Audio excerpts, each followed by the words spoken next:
Don't play that. Don't. Yeah. Cause you won't Oh. Yeah, we live. We are live.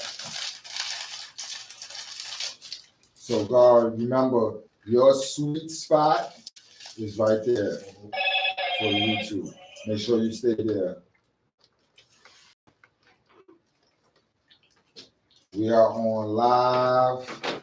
Everything is good on the live. Matter of fact, let me turn this around so we can see the live. Oh yeah. Oh yeah. Oh yeah. We had DJ Chicks in the building. This shit is not working the other way. Okay.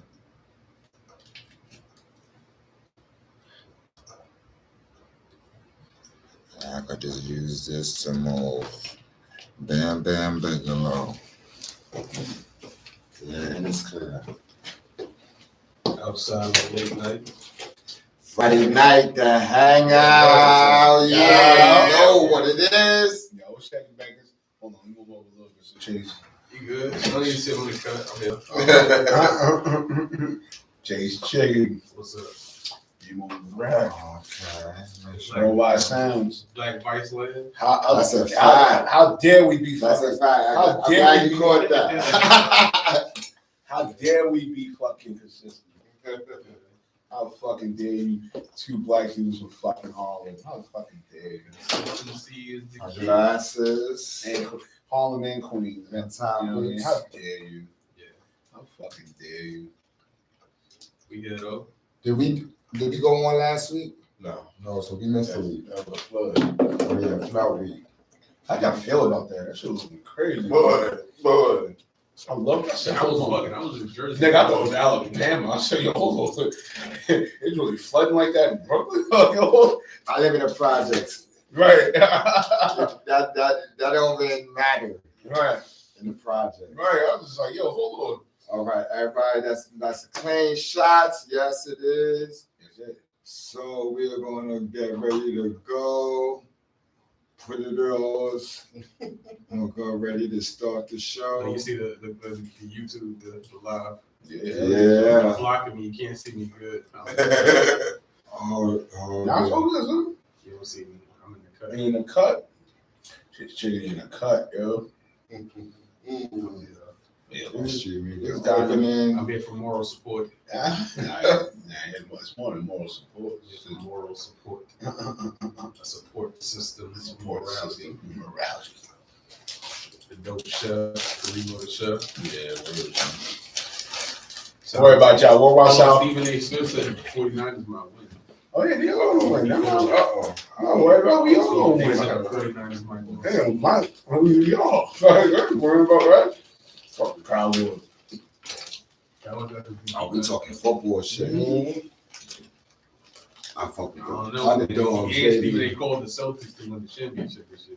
Oh, God. He bugging with And we already got somebody watching live. So we ready? So I'm going to audio. Audio 2. Oh shit, my bad. I ain't get the music ready. You good? That's high. Hi, where you been? That's a date I saw it. What's for it? Yeah. Is there a website to the show? Yes. I know the Instagram page. Yeah. What's called it? .info. S.STREET.info. But that's going to be worked on. That's going to be, so we had a better site, but I got into a conflict with the designer. Man, do it yourself. Go to Dan Zulu, bro. Yeah, he held my shit hostage. After seeing Remo page, I'm going that route. Yeah, go to Dan Zulu. That shit's popular. Like my radio station's on Dan Zulu. Shit, good money. Mm-hmm. And you stream on R2C5 too, right? Yes, we do. Yeah, that's my shit. And what's called 24/7. Our numbers is looking like on that note too. Mm-hmm.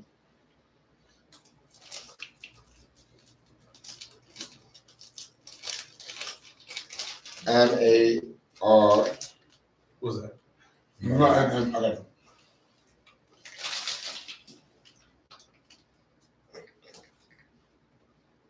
Yeah, peace to the chat. We are back in the building. S.STREET Media headquarters. Same back station. Same back channel. You heard? Yo. We got Remo Morak. Yo, what's going on? Building. Oh, the outro right there. Boom. It's all right there. The outro right there. Then play through. Yeah, what's up? What's going on? You already know how I go, man. Cheez-Its and all. It's the Ruben Spray, social media hip hop. And he snapped. Remo Morak here with my guy, DJ Chase. We are Worldwide Sound Records. Yeah.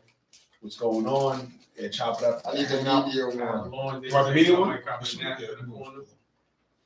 I might cop a nap, like a 5-minute nap. Talk about the album. I heard this one already. Or I'll be like, why you in the He chat? heard it. He done fucking produced it. Why you be streaming? That's the reason why. You know, I guess one.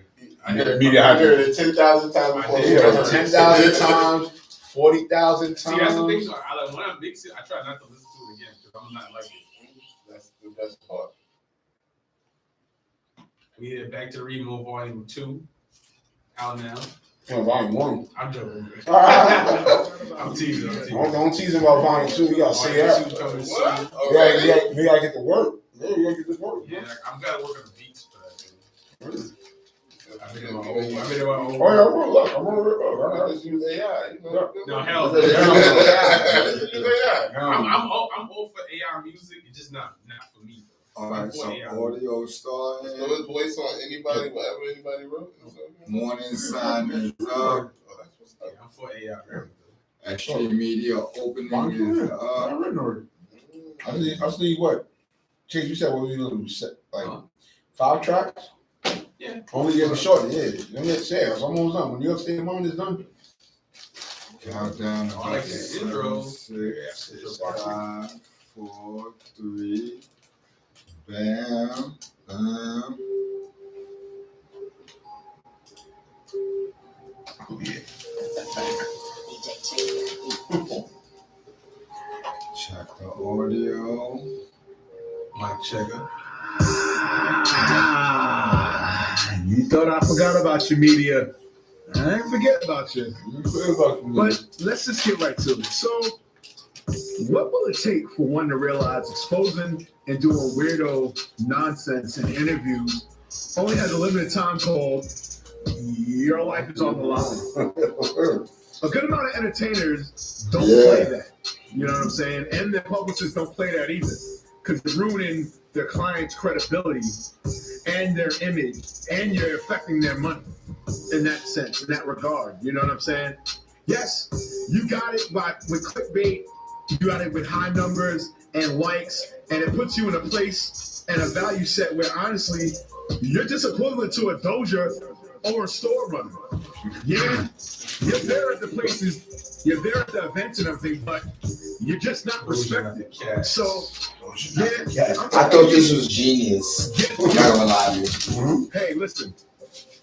For what I do in this industry, you know what I'm saying? Hey, my numbers are low for what I do. And that's I'm gonna tell you like the science but the behind it. respect, You want to talk about it? Definitely talk about It's this. definitely the science too. for the It's 11 like years I science. contributed since 2012. Everybody can't do it. You know what I'm saying? You can't. So always trust and believe. Publicists trust me with their clients. They trust the Ruben spreader. You know what I'm saying? Hence why I get to go to the exclusive places and I get the potent quality interviews. And listen, Gary Vee said it best, man. The numbers will come. The quality of your content is what really matters. So understand that at the end of the day, you heard?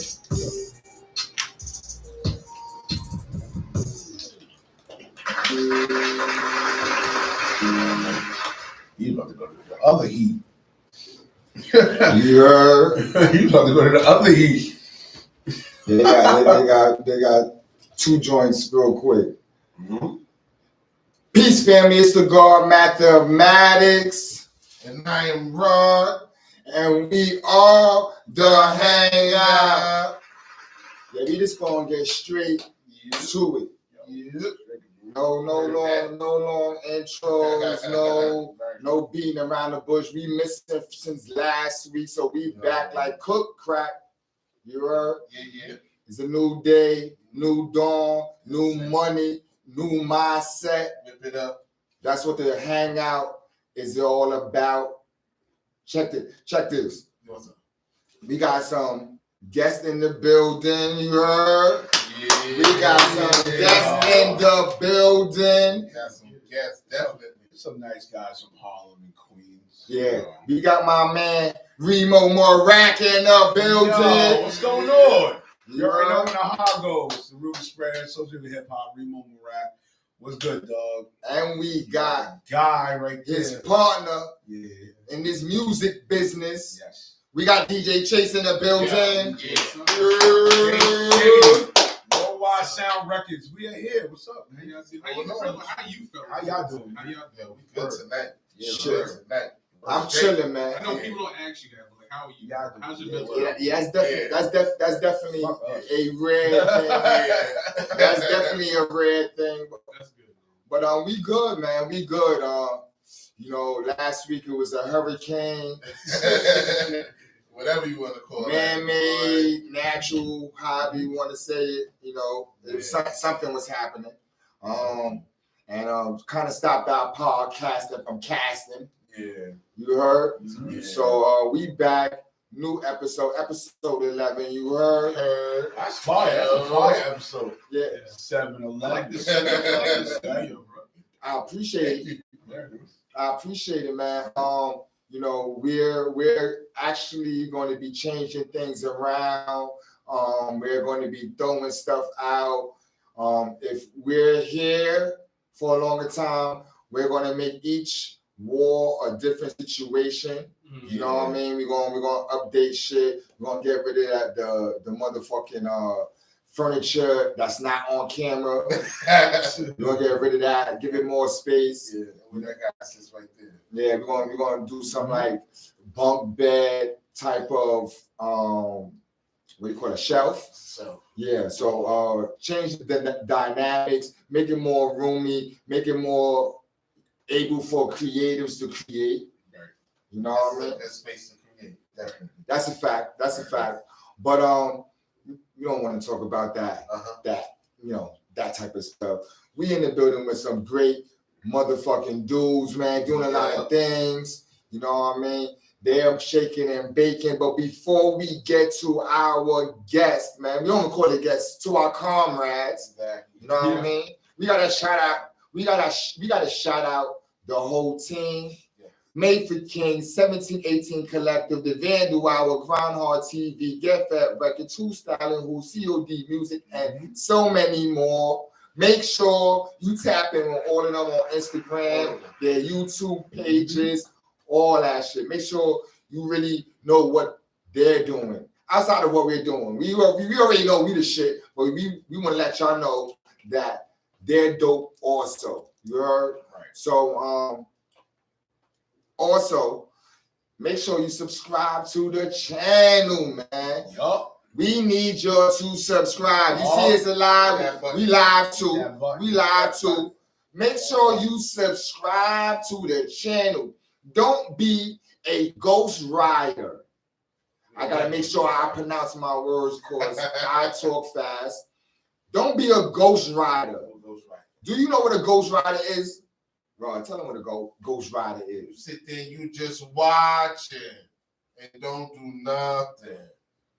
No commenting. Nothing. No, you don't like shit. Don't like nothing. Don't even tell your friend about it. You're not subscribing. You a ghost follower. We don't even know that you there, but you there. You did. That's crazy, man. So we need y'all to subscribe. And support. Yeah, the numbers is looking crazy. I'm not going to brag, but the numbers is looking crazy, especially after our live at Kitty's Playhouse. Man. Make sure you run those numbers up. Yes. We need those numbers to look. Yes. They're not looking the way they're supposed to. You know what I mean? We used to numbers higher than those. So make sure you run those numbers up. Come on. You know, we in October. Pardon me. Yeah. We in October. You know, October, man, it's Halloween. And this Halloween, these Halloweens don't really move me like they used to. I'm not gonna lie to you. These Halloweens now is kind of like trash. Yeah. Wear the trash. You know what I mean? In our time, Halloween was like almost the Warriors. Like it was like, you know, you was going to, if you was going to school, Yo, you had to dress up. you had to be Like prepared, armed. You got to be ready for the get down. You know what I mean? Shit was real. No new clothes. The next day, the whole New York City was flooded with eggs on the floor. Eggs covered New York City. Eggs with cream. Yeah, y'all don't know what. Don't bring that egg shit back though. I got a call. Oh shit! It was crazy though. It was crazy though. Do y'all guys have any Halloween stories, or do y'all remember like how it was Halloween when you was young? Home, you had to thug it out, baby. That's a fact though. Yeah, but nah, I remember when living in Queens, living in Flushing. I know me and my man, shout out my man Chris, Big Red. Yeah, we used to fucking toe tag the Q65A. He used to live right there. He used to live right there by the bus stop. He used to toe tag that shit. Yeah, I forgot about the bus shit. Yeah, we used to super, yo. I'm talking like, yo, every time the Q65 stopped at a stop, I think we went through no bullshit. I think we went through like, let's see, what's 12, 24? We went through like 72 eggs, man. All on the bus stop, like toe tagging the driver. Except there was one driver, that nigga just got tight. And he chased us like, yo. I think I booked it, and then Chris like hopped on top of the garage. I still was booking it. I was gone. Well, you know, I mean that's my thing. But then other than that, like real shit, I think all 4 of my school years in high school, I didn't go. It was like that. It was like that. Now, it was like on that. is on, so you know what I'm saying. So, oh shit, it was on is on. So it's like, you know, what year is using on in this I house? was like 94, 98. So Oh yeah, I was in the front. Yeah, that was in the front. Yeah. You know what I'm saying? So you know what I mean. I knew what it was. I knew what these fuckers was gonna be on, and they knew what I was on with the hand. So I was like, all right, listen, fuck all getting in trouble. You know, my mother too was like, yo, you're staying home. Halloween, you're staying the fuck home. And I go, you all 4 years, I dead ass stayed home when it came to Halloween. Like it got to a point like the school even knew, like, yeah, Tyson's not gonna be here for Halloween. I think most schools was like that at that time. Yeah, but they knew with me being there, I was on the basketball team, like, yeah, Tyson's not gonna be there Halloween. So yeah. You know what's crazy, because I think in your time is when it became like the blood initiation. Yeah, man, that shit was whack. Yeah, so That it shit was stupid whack. I'm a 49er fan, so it's like, yo, I couldn't wear, like, at the time I was able to get the joint, the 75th anniversary joint. I think at the time I bought the Jerry Rice joint, and cause I had 2 Jerry Rice. I had the regular one, and then I had that one with the shadow on the numbers. So then I remember that blood in this shit came. I remember them niggas tried to come in with that shit, and I just like hit niggas haymakers.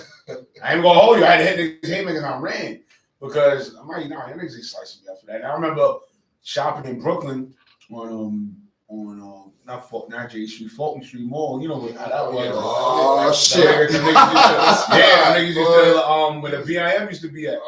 So the niggas used to be right around the corner from where the pizzeria is at. You're talking about like where the Duffield movie theater used Yeah, to be with the wax shit.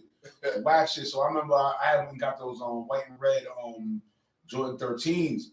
And me normally I would like put my old shits that I wore, or kicks that I wore to go get new sneakers. I would put them shits in the box, and I would actually wear my shits. Oh, that was the shit. Yeah. So then I remember like walking. I was getting my shits. I seen a group of them. They started gathering together. Then they try to come up with me on some shit like, yeah, what's up in that bag, nigga? I ain't gonna hit the nigga, like 2 of them niggas with the bag. And I just Carl Lewis it down fucking. You know what I'm saying? Carl Lewis it down Fulton, hopped the turnstile, threw my bag, hopped the turnstile. Luckily the A-chain got right there. Oh, you know, hit them niggas to suck my dick for out of there. You know what I'm saying? And I took my ass back to Queens, you know what I'm saying? Like, I was like, yeah, that shit wicked. Halloween was definitely like some real. It was like you. It wasn't for the meek. Yeah, It wasn't for the meat. You had to have hands. And in your time, I'm going You to had say, to have hands. You had to have the hammer. my time was that time. Yeah. My time was you had to be down, but the hammer dance.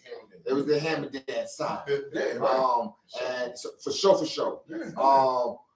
I'm going to say this. There was a time where I got like kind of older, and that was like Jukes time, like rob the store time. Yeah. Like everybody got the mask. You pick up popular mask. Popular. Yeah, that was that type of time too. So on Raw, I know you being from Coney Island. Oh God. I know you have a Halloween story. You mean Runge's Island? I know you got a Halloween, Christmas, and New Year's story. And what nationality was you? Summertime. Well, y'all gonna break it. Let's go with black. Let's go with black Let's go first. with black, yo. We had, I think getting up in the morning to go to school, you had to put on the fatigues because you already know it was for war. Everybody already knew. You already knew. I remember one time I think we got caught at a hooky party on Halloween. Fire. Man, That's fire. It's a hooky party. Yeah, that's how you do it. I've heard that. A hooky party. So, man, Word. it was a whole house full of kids. Banging. We was in Brighton Beach. This is crazy. The whole house full. We was Mexican. Bop. We was doing all that. Then the girl, her aunt comes over there. Oh wow. Kills the whole vibe. Kills the whole knock on the door. Hey, everybody get out! People jumping out the windows, everything. You know, you just see all that. You see costumes flying around. We didn't even have the real costume. We had the plastic mask thing. You know, it wasn't even real. You know, the Toys R Us stuff. But yo, I just see people still they couldn't get. You know, the big dude, he couldn't even get out, and he was hiding under the bed. And he got caught. He act like nobody could see him. I'm like, yo, get up, boy. We caught. Come on. I'm like, I didn't want to be the one to leave people behind. So, you know me, I'm trying to like, yo, come on. We gotta get about it. I'm like, yo, we could bum rush this lady and go through the door. But the girl's like, no. I was like, all right. She sat there. It was like a whole parent to us. Oh, what's that doing? Yo, we came back around the corner and ate her car. And called her for ruining the party. Things like that. But a lot of things. It was like medicine around that time. Going there, they were putting rocks and socks. Yeah, like wow, that. doing stupid shit. And back then, it was called herbing. Yeah. So, you know, back then, you were doing all wild stuff, you know, randomly and things like that. You're like, yo. And then I think about it now, I be like, yo, I think I would have killed me if I would have ran up on myself. I don't want you. Like, yo, that's crazy. I'm like, why would kids do that? But nowadays, it's even worse. Yeah. It's even worse. So that's why I'm like, I don't know. These kids out from murder now. We was just shit. Is there such thing as like a Halloween these days? Do the kids do it? I don't see it. Nah, they got it. Nah, the kids. I mean, I work in the school system, so it's like okay. I mean, the kids. They still do it. They still enthused to like come through costumes and stuff like that. But I think just alone in the hood, like I don't think it's negative no more. Nah. Yeah, what I'm trying to say. It's not negative no more. Not at that point. No, it's definitely more people, adults are more into it. You know what I'm saying? It's like social media. Yeah, social media driven. Yeah. It's content weed. Yeah, that's why the costumes look so realistic. Like from the kids want to look like Spider-Man from the movie. Little kids flipping off the refrigerator and stuff like that in the pose. They have the spider web shooting from the arms. You know, these little girls putting on makeup looking like a princess already. Nah, back then, because even like you were saying, the still piggyback on what you were saying about. Like, I know for me, I said, yo, when cats try to do that shit on us out that Asian shit, they knew with me, like, yo, something. I was traveling from Queens. Like, sometimes I wasn't in Harlem, I was traveling from Queens. So it's like, I'm already pent up, like, all right, 2 hours. I'm getting like that warrior ride. Yeah, I was already like, I already know. I'm already rugging and roll. I'm coming all the way from South Side all the way to Manhattan, like, yo. My nigga, and even my man, shout out to Jerome, shout out to my man Larry. You was on that time, like, my nigga, you do some shit, I'm gonna fuck you up, like on sight. You know what I'm saying? Yeah. Shout out to my man Bingo too. Bingo was different. I'm not gonna say what he was on, but Bingo was different. I ain't gonna put that out there. Bingo was different, but yeah, overall, yeah, we was on that hazing and herbing. Like nigga, you try that shit, you know, you gonna get your ass in you gonna get the other outcome, like real shit. You know what I'm saying? I'm not gonna lie to you, I can't even really go into my Halloween stories. Right. I have some. You know, shout out to my Winsburg dudes. You know, Halloween was serious. As I say, it was like the Warriors on my side. But it was a lot of like I know people who got stabbed. I know you know, robberies that happened. It was really kind of crazy on my side during Halloween. But I just noticed that it's not that negative no more. It's not negative no more. It's kind of it's community based. It's community based. I see a lot of adults now into the costume shit. You know what I mean? Speaking of Halloween, S.STREET Media has a 6 Flag bus trip, bus trip to Fright Fest happening on October 29th. Oh shit. Yeah, so make sure you hit up the Eventbrite for them tickets. They are available. Go to our Instagram page at S_street_media. Make sure you hit the link in the bio. We have a link tree. And while you're there, we also have an event. We're going to be hosting Free Guard's album release party for New York City rap.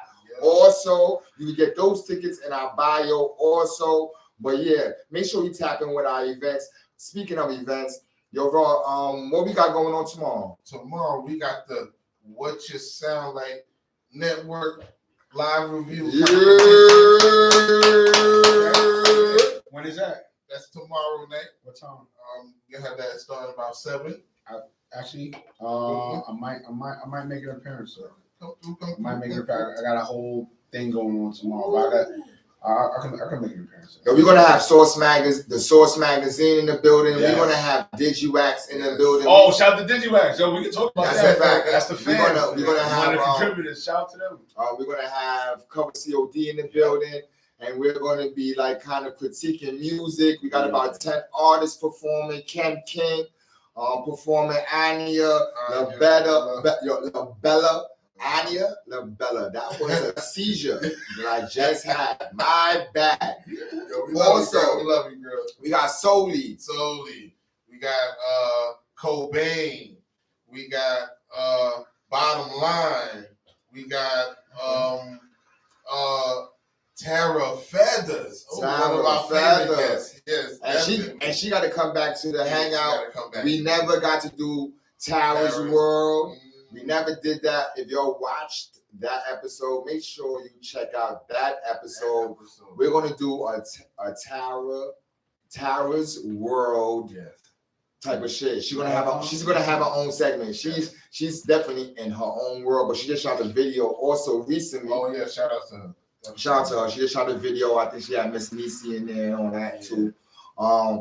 But yeah, a lot of shit going on. We always gotta big up our own events because sometimes we be high and sometimes we forget. Sometimes we forget. So we gotta make sure we plug those joints in. Pause. Again, subscribe. Don't be a ghost follower. Don't be a Nicolas Cage ass motherfucker. We don't need you. We need people who's going to support and bring those numbers up. Shout out to the 3 live people who's watching us. Shout out. Throw a motherfucking flame if you're paying attention. Throw up them flames if you're paying attention. You heard? But a lot of things going on.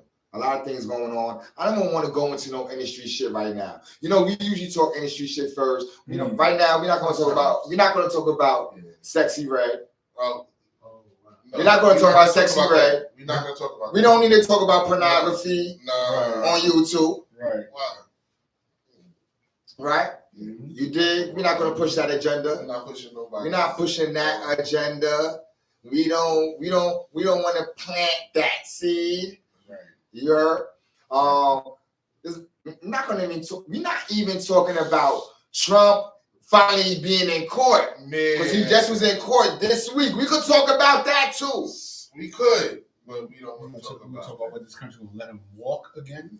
Yeah, we're not gonna talk about that. This shit crazy. But I think this is a subject that, I've been going through this type of energy for the past couple of weeks, man. A lot of this energy, I gotta just release it, man. I gotta release it, and this wasn't even going to be one of the topics that we was going to talk about. I put it last, but I think that I like the 4 people who's in the room. All of us are people who are in the industry, Right? Right now, the climate of this industry, man. Let me fix my shirt. It's very Machiavellian. In what sense? It's very, in the sense that it's very cutthroat. Like the 40 laws of power. That's a fact, man. It's driving me crazy. And I'm sorry to cut you Nah, off. You're the only talk, God. person that understands when I be saying that shit. Like, I'll be like, yo, like, stop doing this. Like, please stop doing that. Like, it's annoying. I'll say this, man, to add on to it. I feel motherfuckers are conflicting their ideologies and their morals out here as far as in the industry, right? You got too many street dudes feeling a need to get content and be relevant. You got too many figures just getting in the most outlandish of fuckery shit. Then it's like you got us who are professionals but have to fight so many hurdles because of the aforementioned people that I named ahead that they did fuck shit, that we're like cleaning up their fuck shit. And it's like, all right, when is this shit gonna stop? That's just me. I don't know about anybody else. That's just me. Straight up. It's just the way the time is, and this is the time. It's the internet time, so anything. It's beyond that, bro. It's beyond that. Absolutely beyond that. It's Machiavellian and very, like I said, this shit is structured, like I said, like literally like a backwards version of the 48 laws of power. I don't know what the Right. People got to stop applying that shit. Like, this is the real world. Like, that Right. shit is messing up the world. It's messing up the money. It's messing up everything. Mm-hmm. Everybody got to be the person to be first all the time and It's cool. backdooring people. And it's there's cool. no Bullshit. reason. Soldier Boy and everything. So, All of the flies type shit. Yeah, reinventing the wheel and fucking doing the most dumbest Da Vinci Code shit I've ever seen in my life. Like what do we like? Yo, no, seriously, I like keep it about to even talk about. I know we was going to talk about it later on, but it's one of the starting points that's derived from why Back to the Remo was created, because it's just a lot of shit I was just sick and tired of. You know what I'm saying? A lot of shit I was sick and tired of. Like, you know what I'm saying? I could have been a 14-track album, but we kept it at 9. You know what I'm saying? But those things that I talk about, it was just too much. And I'm just like, yo, y'all motherfuckers like lost the essence or lost the understanding that motherfucker, this is entertainment. You know what I'm saying? That's just the key thing. It's entertainment. It's the entertainment business. Like, deciding who was the toughest in jail and who was the toughest in the streets and what chick was the most sexiest and most provocative and kept her legs open the most and all this other fuckery, or media people just constantly wanting to like do fuckery interviews and those others. Like, yo, son, like, my nigga, like, are you serious? Like, you know what I'm saying? Like do you understand like the fuck you're doing? To me, it's very dog eat dog world. Oh yeah, world, son. It's very it's very backstabbing. It's very much like dudes integrity is for sale. You know what I mean?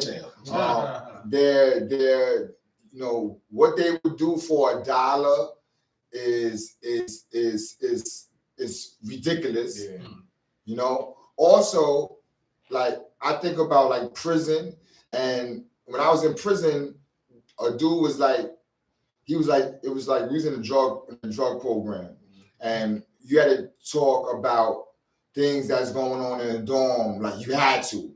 And without snitching on no one, you had to talk about like things that's going on in the dorm.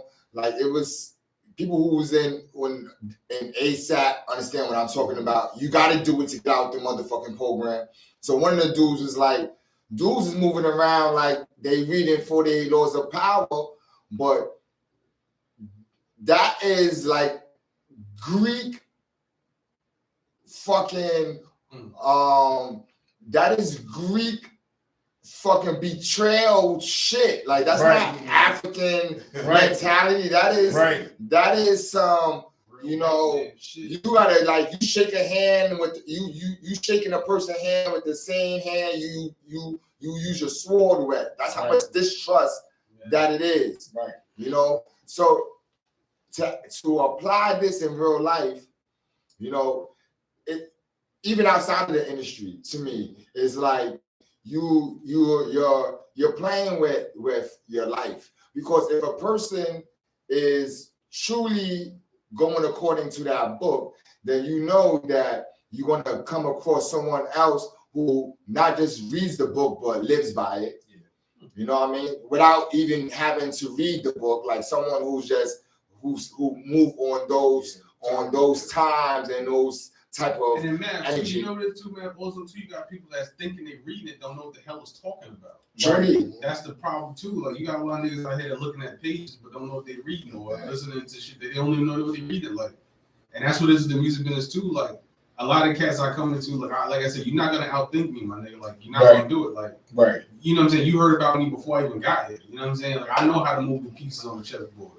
So it's like you have to understand, like, stop doing it. Do stuff when you're human. Like you have to do stuff from the kindness of your heart. Like like you know what's the rule? Always never outshine the master and shit. Like you never outshine the master. And somebody that's better, there's always gonna be somebody better than you. But then people gotta realize too, the only master there is God, my nigga. Like you have to understand that. Like, and that's what they don't understand. They don't know what they reading. Like they just think, oh, the 40 Laws of Power, 30 Strategy War, Art of Seduction, Mastery and shit like that. They think they know. I'm like, you don't know what you're talking about. They're gonna get their head blown off. Nah, yo, and that's it. And look, and that's the reason why I was mentioning on the album, because I'm like, yo, son, like real shit. When it comes to us in media, right, you got a responsibility to control the narrative, or for that matter, to display something to the people to give them a better perception of what they're seeing, right, or what they're hearing.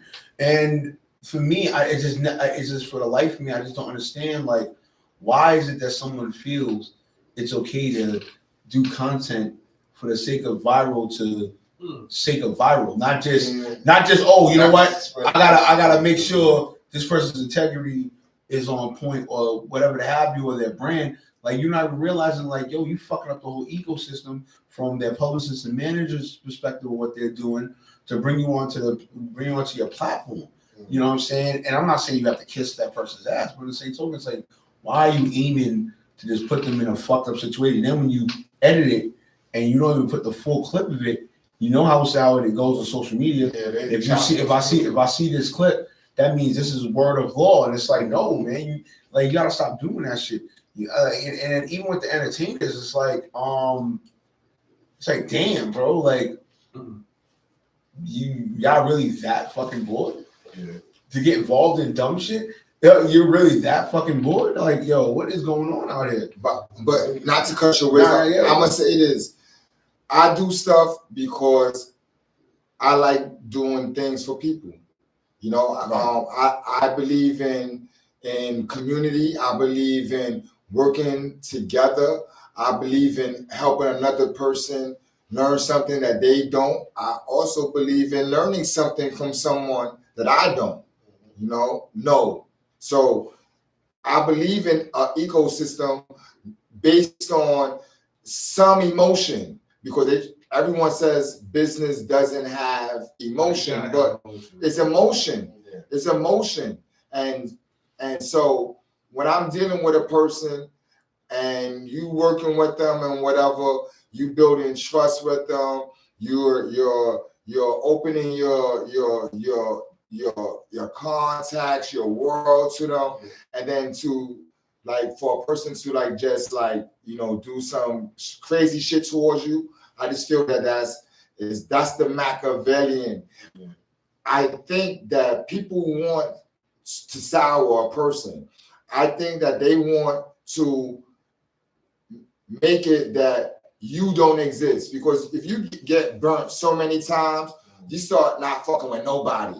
That's what the outcome I think people who move that way want you to do. They want you out the way, and the way they see it is you, especially if you have told them problems and shit like that.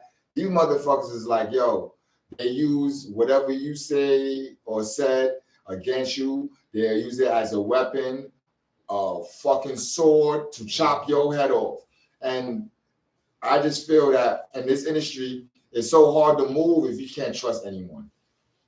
You know? Exactly, it's true. Yeah, it's facts. And then even like me as a DJ, like, you know how many artists get offended? I cannot play. I get like fucking 50 submissions of music a day. There's no way in hell I can get to everybody. And I'll be like, yo, bro, like all of that. Listen, you ain't tougher than me. You never shot nothing. You never did nothing. You never like I've never shot nobody. So I know damn well you ain't never did that. So stop trying to appeal like that. Like if you want to come correct, come correct. You don't have to prove like a gangster like competition. Like I'm not a gangster, nigga. I went to Catholic school. Like I'm not no gangster. Me like, too. Yeah, Me too. Like, I'm nowhere near no gangster. So it's like people always trying to like out gangster. I'm like, just because I'm quiet. I'm like, I'm not. I'm just concentrating. You know what I'm saying? Like people don't even have like you said, Math, the emotion to understand. Like, yo, this person is concentrating. Like if I say, yo, Math, you know, how can I get an interview on your station? Okay, the first thing I'm gonna ask you is how much. Why am I gonna ask you how much? Because you have bills, you have expenses, you have a light bill, you have internet, you have travel expenses. Even if you say no, I would still pay you because it's just that's what you're supposed to do. And you gotta, like you said, a lot of Machiavellian-minded people that just want to take and conquer instead of saying, you know what, let's partner up as opposed to just doing this as opposed to me attacking you. But I'm like, you know, you cut off the head to spite your face, my nigga. Like, you know what I'm saying? Like it's stupid. It's totally stupid. You know, I used to not understand when a person puts money in front of the motion. Yeah. I didn't understand that before because I'm a person who do a lot of things not for money. Yeah. You know, so when people used to put the money in front all the time, I said kind of like I didn't understand that. I saw that as like they're not for the people type of thing. But that's a blessing though, bro. So let me say this. I just learned that putting the money in the front allows the fucking bullshitters to get away from you. Oh yeah, my fault. You know what I mean? Two things you want to see. And you be selective. Two things you want to see a nigga melt. He gonna melt like the Wicked Witch of the East, my nigga. Paperwork, a contract, and an invoice. You gonna see a motherfucker crawl like a snail. Yup. That will separate you from the pack. An invoice, three things: invoice, contract, and a fee. And they gonna be like, yo, how much you know what I'm saying? They gonna be like, yo, they gonna melt like the Wicked Witch and the Wizard of Oz, bro. Yo, I need some help on that. What you said, the invoice? Yeah, the invoice thing. I definitely. So basically, I'll put you on. So basically, what it is you sent you. There's two things. No, I know what the invoice is. No. I need to help setting mine up. No. What I'm saying, no. What I was gonna say, not saying to tell you what an invoice is. What I was saying was there's two different types that you can send. So if you're doing work on a production tip, you can send an SOW. That's like a semi contract invoice. So what that does is you explain exactly in detail what you're going to do for said client. Here's my statement of work. Here's the payment. Here's the other legalities, the time frames, and everything like that. Oh, I need that. Yeah, you know what I'm saying? Because and even for me, when I started doing producing behind the scenes, you know, I would tell Matt, you know, my many stories I went through with that shit. Me personally, I didn't give two shits because see, a lot of people forget about me. I came from mainstream. You get what I'm saying? So I already seen what it was. Like this is like during my acting years and stuff like that. And I seen what it was. I seen how they operate. You know what I'm saying? They got certain offices for each department. You know what I'm saying? For what they do. I mean, it definitely shrunk down now because of AI and technology and everything like that. But when it comes to the way they operate on business, yeah, you got to be selective. And the best way to be selective, yeah, you got some fucking paperwork. You know what I'm saying? Once you do the paperwork, trust me, no motherfuckers don't want to deal with you or whatever because they know, oh, nah, he really serious about shit. Or they're like, damn, I can't get away with shit. But no, you can't, motherfucker, because at the end of the day, what's going to happen is you'll fuck around. I'll sue your ass. Yep. Even as a label, like, you have a lot of these so-called street labels out here or independent labels, and they just like they doing shit on just on I don't even know what they got going on. But the first thing I'm gonna tell an artist is, yo, you got your publishing. If you don't have your publishing set up, I'm not even gonna work with you because I want to make sure that you get paid. I want to make sure you know what I'm saying. Even if I say okay, even if I don't give you no upfront bread, at least you get your publishing for the rest of your life. Like you know what I'm saying. I rather teach you how to fish than give you the rod. Like you know what I'm saying. Like. And just let you figure it out. You feel me? So a lot of times too, you have to have that paperwork because for one, it'll protect you down the line, and two, it's just good business. Like you know what I'm saying? You have to. At the end of the day, we not the, we in the trenches. You know what I'm saying? Mainstream or otherwise, even mainstream is struggling. So because of lack of proper business. So it doesn't matter if it's Netflix. It doesn't matter if it's the SAG. It doesn't matter if it's you know what I'm saying? You have to do what you got to do as far as protecting yourself. You know? Yeah, we definitely got to have some conversations. Yeah, I got we definitely going to have some conversations. It's crazy though, man. As I said, this industry is it's a new time. Yeah. It's a new time. Same way that the streets ain't the same, the industry ain't the same. It ain't the same. They mimic and marry each other. So it's a new thing going on in this industry, and I just see that I see that people are definitely moving emotionless. You know what I mean? It's some Brutus and Caesar shit for real. For real. It is biblical. I always say it all the time. It's biblical. I like that one. It is biblical. It's biblical for real. Like even but like even the thing in the sense of saying is like I said, people don't realize at the end of the day though, that shit ain't gonna get you nowhere. The same way in the prison system, like people understand like what we're gonna do is get a nigga back. It's tyrannical. You feel me? So as you know, absolute power corrupts. So if you know absolute power corrupts, then you know, okay, you're gonna keep getting to that powerful point. You're gonna get so powerful that no one's gonna be around you. And you're gonna be looking around looking stupid out of all the people that actually alienated. You feel me? Even 50 Cent had to kind of get back to Tony Yayo, and you can't know is you're not meant for that. That's not human. It's beyond human control. Like you're not meant for that. You'll be in a world by yourself. Yeah, it's just crazy to me. I think there's two questions always said since passing my mom. She had told me this 3 years ago during around 2019. I was feeling conflicted in a way. I was starting to feel like things with the Remo Iraq brand that it wasn't sticking, and she came with these two questions that helped me out in life. What is your conviction and what is your commitment, right? And you can sense it. Like I don't think a lot of people understand their commitment or their conviction. You know what I'm saying? You can see it. You can see it in how things are being created. And I want people to understand too. This is not an envious thing I'm saying. This is not a jealous thing I'm saying. It's just looking at the landscape and the scope of entertainment, and it's just like, me and Chase, we always talk about certain things in the car and everything like that. And one thing we talk about is the needs versus the wants in entertainment. You don't need to do expose and shit. You know what I'm saying? You don't need to do that. Or you don't need to be a rapper. Or you don't need to be a DJ. You don't need to be a podcaster. Everybody is not meant to do that shit. Like, you know what I'm saying? And that's the thing to problem too. Like, I think like this year is really starting to fizzle out. But it's like at the end of the day, you don't need to DJ. You don't need to be a rapper. You don't need to do this. Like, there are millions of other things to do at different points. You feel me? But what it is they see a person succeed in said field, and they assume that whatever steps they took to succeed, if I followed those same steps, I'm gonna make it. And that is the sad truth. I mean, that's a sad reality, because that reality is false. And so that's why you have 2 million basketball players aiming for 300 spots. That's why you have 14 million actors and 26 movies coming out a year. You know, it's and the podcast shit now since the pandemic. Everybody on Mother Earth is a rapper, bro.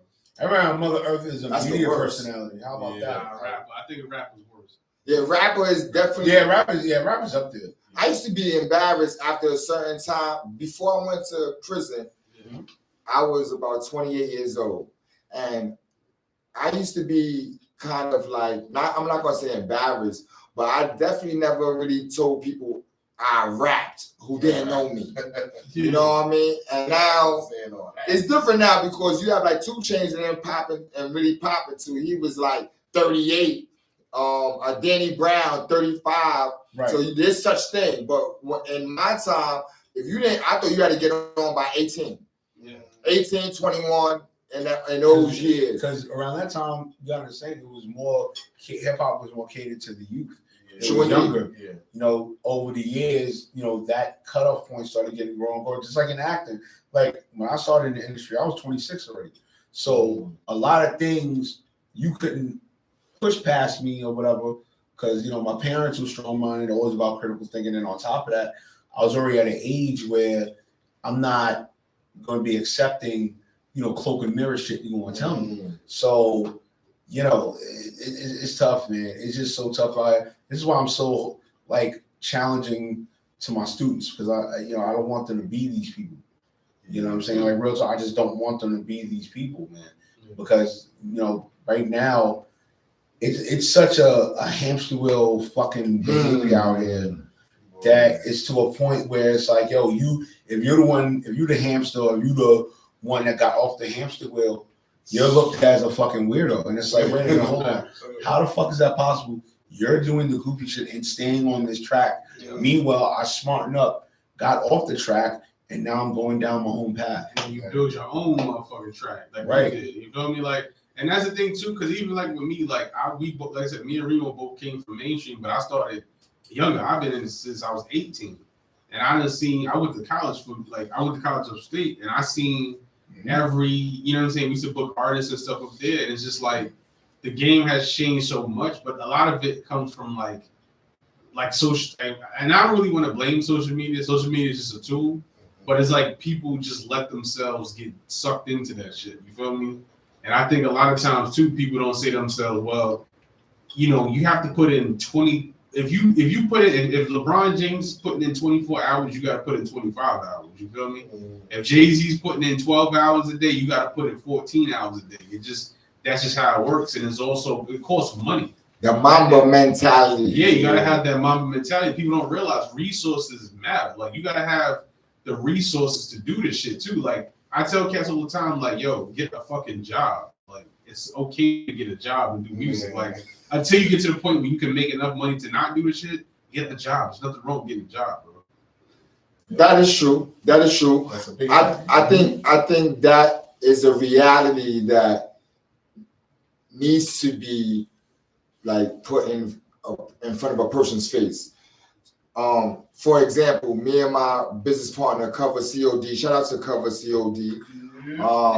We're working on something called Under One Umbrella Hip Hop Music Summit.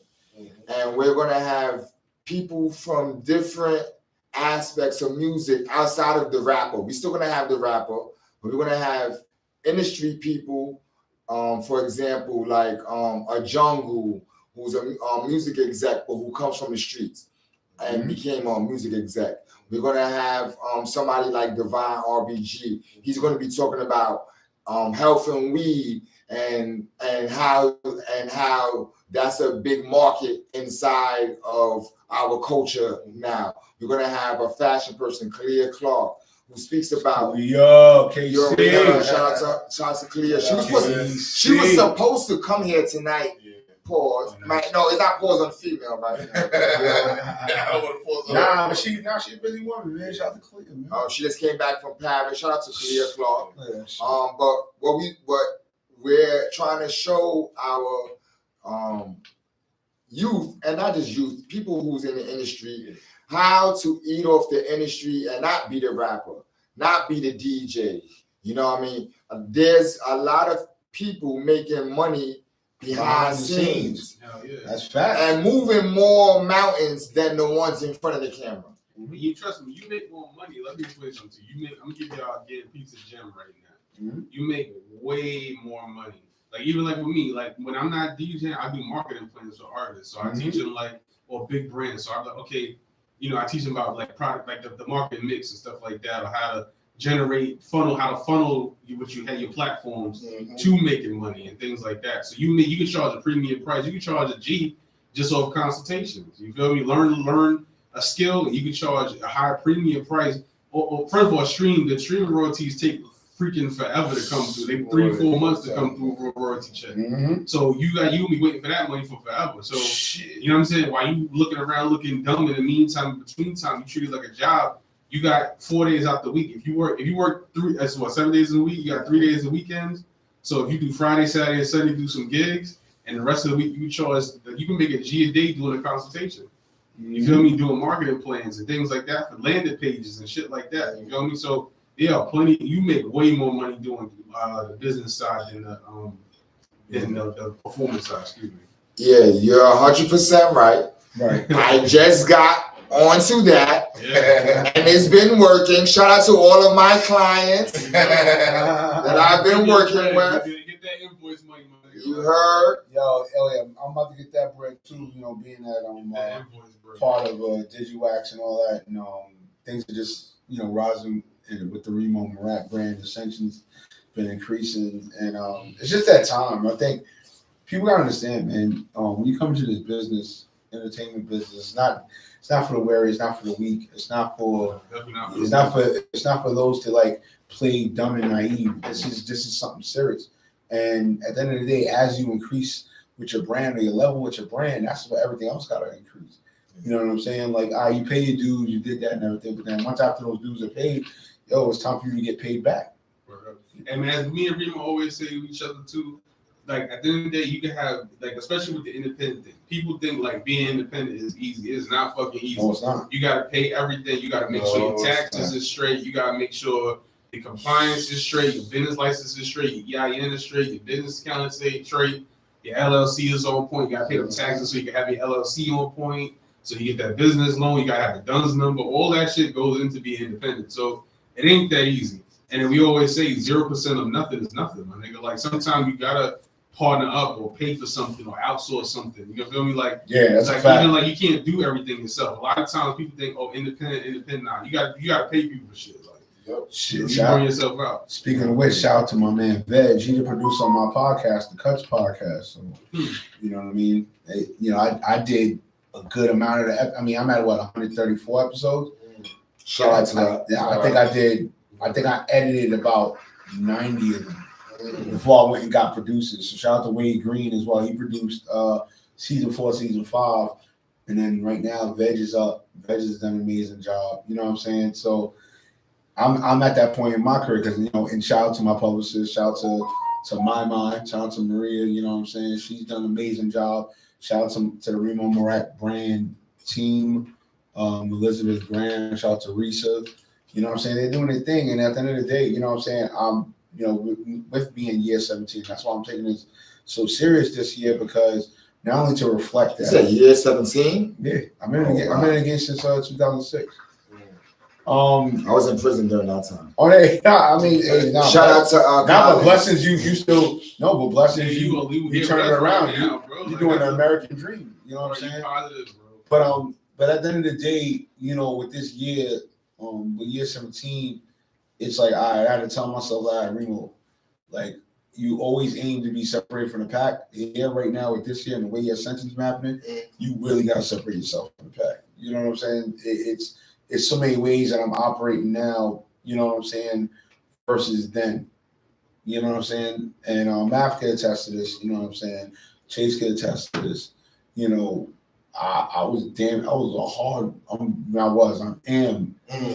probably one of the hardest working out here. You know what I'm saying? It's not just because of all the things that I do.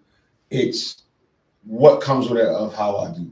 You know what I'm saying? And I keep it a buck. My numbers are low for what I do, but at the end of the day, it's my relationships, it's my routine, it's my regimen, it's the word of mouth to others. Other people go, oh Remo. Just the other night, shout to my man Photo Bombs. You know what I'm saying? He shouted me out. We had a talk. He was like, "Yo, son, I really appreciate who you are, what you are. And you really like my goat. Like you know what I'm saying? You really standing through the test of time, and you're not, doing fuck shit. Like you really like making an impact. And for me, when it comes to those type of conversations, I never really take heed of them. And it's not to say because I don't want to, but in a sense where the way my mind works, it's like almost like how I do with my awards. It sticks to a degree, but then it gets put in the closet, or it gets put, somewhere. And for those that to really understand on my brand wasn't really never aimed for fame. It was aimed just to be an impact and really like shift the ground for what's going on in the industry, or even at that time. You know what I'm saying? When I came to media, when I came to media in 2012, so 11 years ago, I wanted to be an impactful media platform and person to where, for people to follow what I'm doing and just really like understand like, oh shit, he's really like out here doing it. Because there were certain things in media I was just sick and tired of, and it was also making us look crazy. It was making us look buffoonish. Out there. Yeah, you know what I'm saying? And just overall, man, just like I said, going back to saying about year 17, just like it's such a great reflecting year to see where I've gone till now, and then also too just the camaraderie. Like this interview got set up 3 weeks ago because I seen Math in Herald Square, 34th Street. 34th Street. You know what I'm saying? I seen him picking up some work. Yeah. No, he was doing this thing. I just left. I think I just left the interview. T-shirts. Yeah, I think I just left the interview or whatever. And and the fact that him and I were good to each other. You know what I'm saying? The relationship was great. He asked me questions. I had no problem picking up the phone and talking. You know what I'm saying? Or I would suggest something to him, or just the fact of his event. Yo, Remo, you just pull up one time. You know what I'm saying? I do the best I can to pull up, and vice versa. But at the end of the day, we're from a cloth for not disrespecting one another. You know what I'm saying? And even for me, like I said before, I got through in this media game and in industry and entertainment because of the relationships I have. You know what I'm saying? And even with Chase, Chase is OD nice. He's like, no, Chase with his business plan and the way he like networks and all that. Even for me, there's certain things I took from him, and it like increased things with my brand and all that. And at the end of the day, for us as an entertainment label, you know what I'm saying? We operate different. You know what I'm saying? But not to cut your wisdom. Okay. Saying that the numbers are not there, right? Or saying that we're doing this for just the cause, whatever our cause is. And the reason why I'm speaking about this because I'm kind of in that same boat, right? But I don't want to be in that boat no more. Yeah, of course. And I'm going to say this. I got this one. I'm going to say this. I think that for the 9 years I've been doing what I've been doing, right? From the Vandu hour to now, I was a person behind the scene. I was a person who didn't show myself. The Ghost in the Matrix, that's my hashtag on Instagram. You can check it out. The Ghost in the Matrix. I've been behind, I've been a person that had a lot to do with people's come-ups. Really? A lot of people. That's a fact. A lot of people. That's a fact. Right? And so not being a person that showed themselves and not being a person that seeked attention, in the long run, I feel it damaged me. And I'm going to say the reason why I feel that it damaged me is because now I meet people and there's no real connection to my work. And when I mention my work, some people be like, oh shit, that's you, and that's cool. But I think that I lost time not showing my attachment to the work. And my example of what I think I was supposed to do, and not to this extreme, but now I understand why Puffy was dancing in everybody's video. I didn't understand that before. But now in retrospect, I understand. I think that he was doing that branding himself. He made sure that you connected the product to the person producing the product. You go, Chase. All right. So, first thing is accountability, right? That's the number one rule right there. Accountability. The fact that you know that is the best way to fix it. Because I was the same way. I was behind the scenes on a lot of shit. Like I ghost produced DJ Hoop Kid mixtapes. Like literally, like I'm behind the scenes, like really behind the scenes. You feel me? But you gotta remember, you know this. You have to say to yourself, accountability is number one. So you have to look at what your problem is, right, and fix it. So even like in the 40 Laws of Power, it says court attention at all costs, right? So that's your first screw up right there. Then it says your reputation is everything. That's number two. So if you apply what you know the answers already, my brother. Like, you feel me? Like, I ain't gonna say my nigga, I'm gonna say my brother. You feel me? Facts. So accountability is step one, and step two is you have to understand, you have to set goals for yourself. And in the sense of, it's S.STREET Media, but it's S.STREET Media LLC. It's S.STREET Media Incorporated. Right. It's S.STREET Media, the business. You know what I'm saying? S Corp, the C Corp. You know what I'm saying? So you have to say, you know what? I'm gonna take a day to say, let me get a marketing plan. Let me get somebody who's gonna, or a mentor or coach, or somebody that can say, you know what, I want to be mainstream, and I want people to know me. So like with Remo like, yo, Chase, we have content days. So we'll have conversations like, yo, I'll tell Remo, remind me to take this picture, because like I said, I'm so used to not doing this shit. Right. So I'll make sure, like I'm accountability as hell. Like you have to be honest with yourself. Like me, I'm a big nigga, of course, I stand out, but I'm quiet too. But I'm just like, okay, what do I do today? If my mood is off, I'm not gonna go. But at the end of the day, I have to go. So you have to take accountability for all your actions and say, you know what? Let me fix that. Because it's not lost time, it's learned time. You feel me? You know, it's funny because a lot of my friends be telling me, yo, I'm glad you're doing the show. Yeah. I'm glad you're doing the show. Yeah. And this is not me saying that. This is other people saying to me, like, yeah, I'm glad you're doing this show. Why? Is because people get to see your personality in front. You're a person who has been a person who put other people on pedestals, get them all the shine, and people don't know nothing about you. So, and I started before this, but this is where, for the first time, that like I'm my natural self. Other stuff is in different genres where I had to like be part of that genre. The Vandal Hour is a graffiti show. At the time, I'm doing illegal graffiti. So I wasn't showing myself. I had a mask on. I had bandanas on and people didn't know who the fuck I was. People hear the voice. I done got that. People heard the voice and be like, that's you. Or people be like, I'd be like, yo, I executive produced the Vandal. I go and executive produce the Vandal Hour. They be like, oh shit. When I go to the Instagram account, they're like, holy shit. Okay, so let me ask you this question, right? So in marketing, right, we have this thing called SWOT analysis, right? So SWOT analysis is strengths, opportunities, weaknesses, and threats, right? And then you have the marketing. These are like the basic fundamentals of it, right? So when it's like the block, you feel me? Right. So your strengths, you have the facility. Your biggest strength is your facility. You can do your own show all day. You can stream this shit all day long. And your weakness is you're emotional. You're too emotional attached to it. Don't mistake your emotion or weakness as a threat.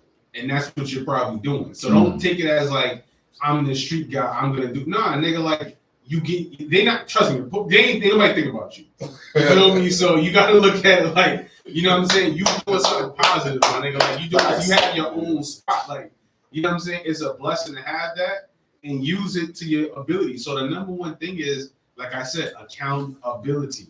You have to say to yourself, listen, what are my strengths? What are my weaknesses? What are my opportunities that I have? And what are my threats to my business? But you have to stay to yourself and treat it like a business. And that's the thing where I think people get it wrong. So even in the marketing mix, you have the basic principles of marketing is a product market fit, a product price, place, and promotion, right? It's like the block. You feel me? You got the product. Where can you distribute it? You have the distribution because you have your YouTube, you're getting your website done. You know what I'm saying? And that's all overhauling. So it's all about language. It's all about understanding what it is. Price. Now you got to work on your price. So once you have the distribution, you understand the product that you have, which is your podcast, which is content. Now you got to have a price. So how do you make that price off of whatever you do? You know what I'm saying? And the place is where can they get it from? You know what I'm saying? Product, price, place, and promotion. And that's how you got to treat it. You feel me? Like that. And that's what, like, even like with me, like the first thing you said to me was, the product first, because I was able to distribute it first. Then I put the place first. Then I promoted it for second after that. You feel me? So you understand like the principles of that, those steps. You have to take those steps and needs and wants. You feel me? Like Remo always says, needs and wants. You gotta need it. You gotta either treat it like a need or treat it like a want. You feel me? That's a fact. Definitely. That's a fact. Let me get a hand clap for that. Let's get it.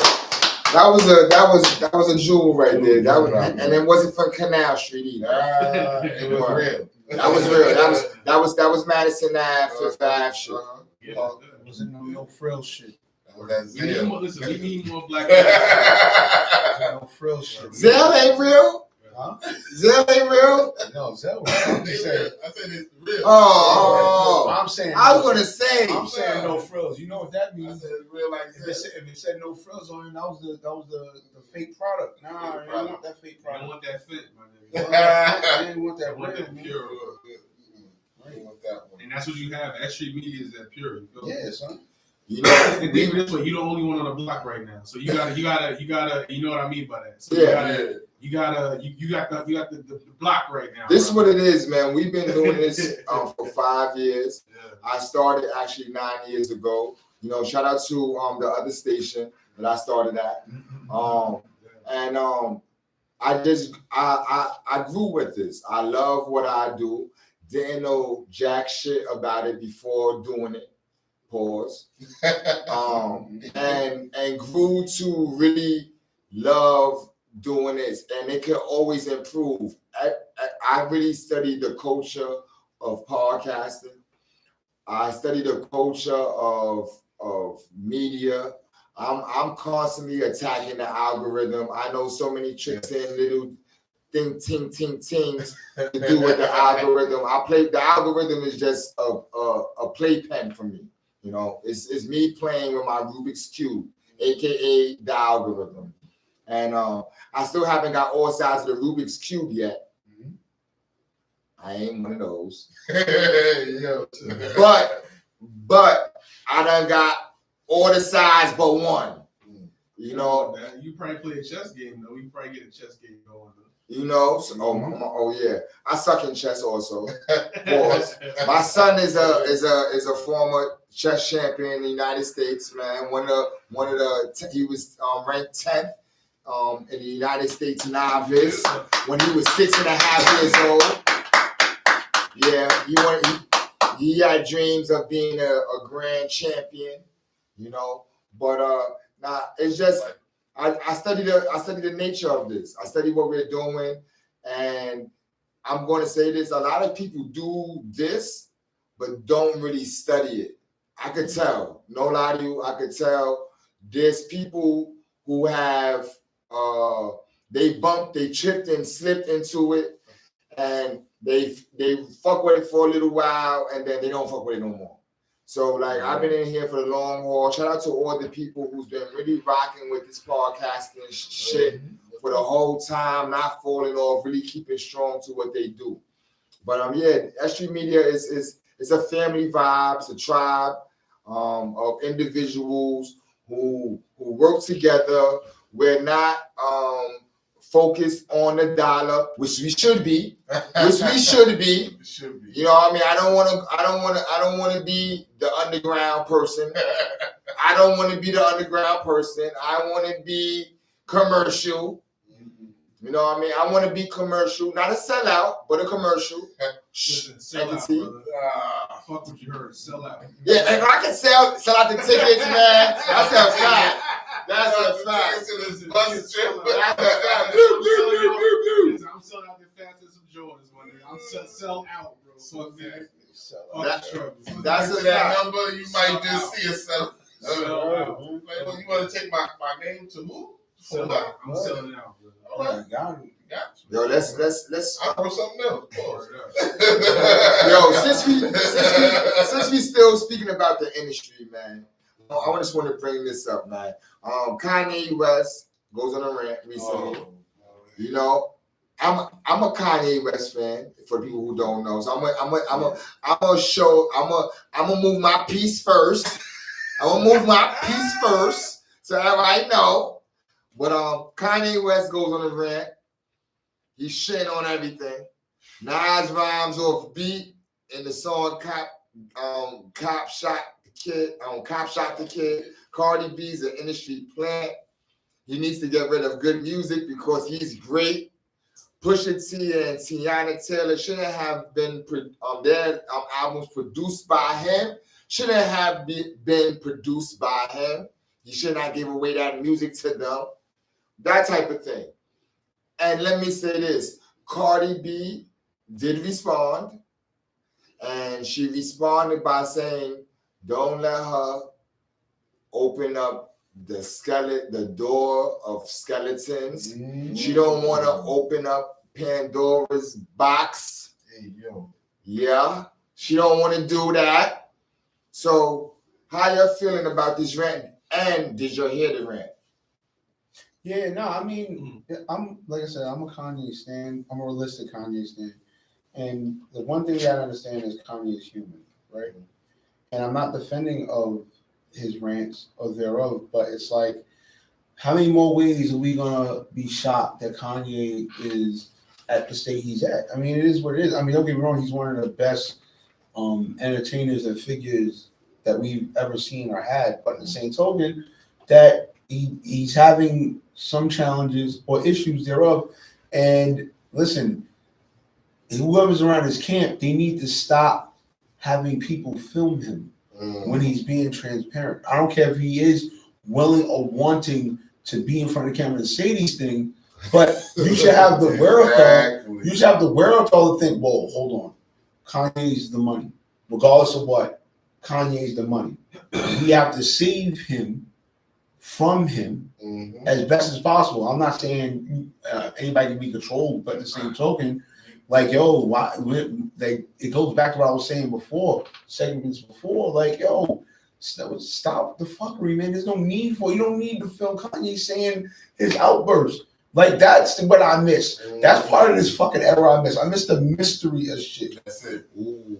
I miss the mystery of things that happened out here. You know the music. That's what you want. And the mystique is gone. That's a fact. I'm very sure Puff Daddy has lost his shit plenty of times.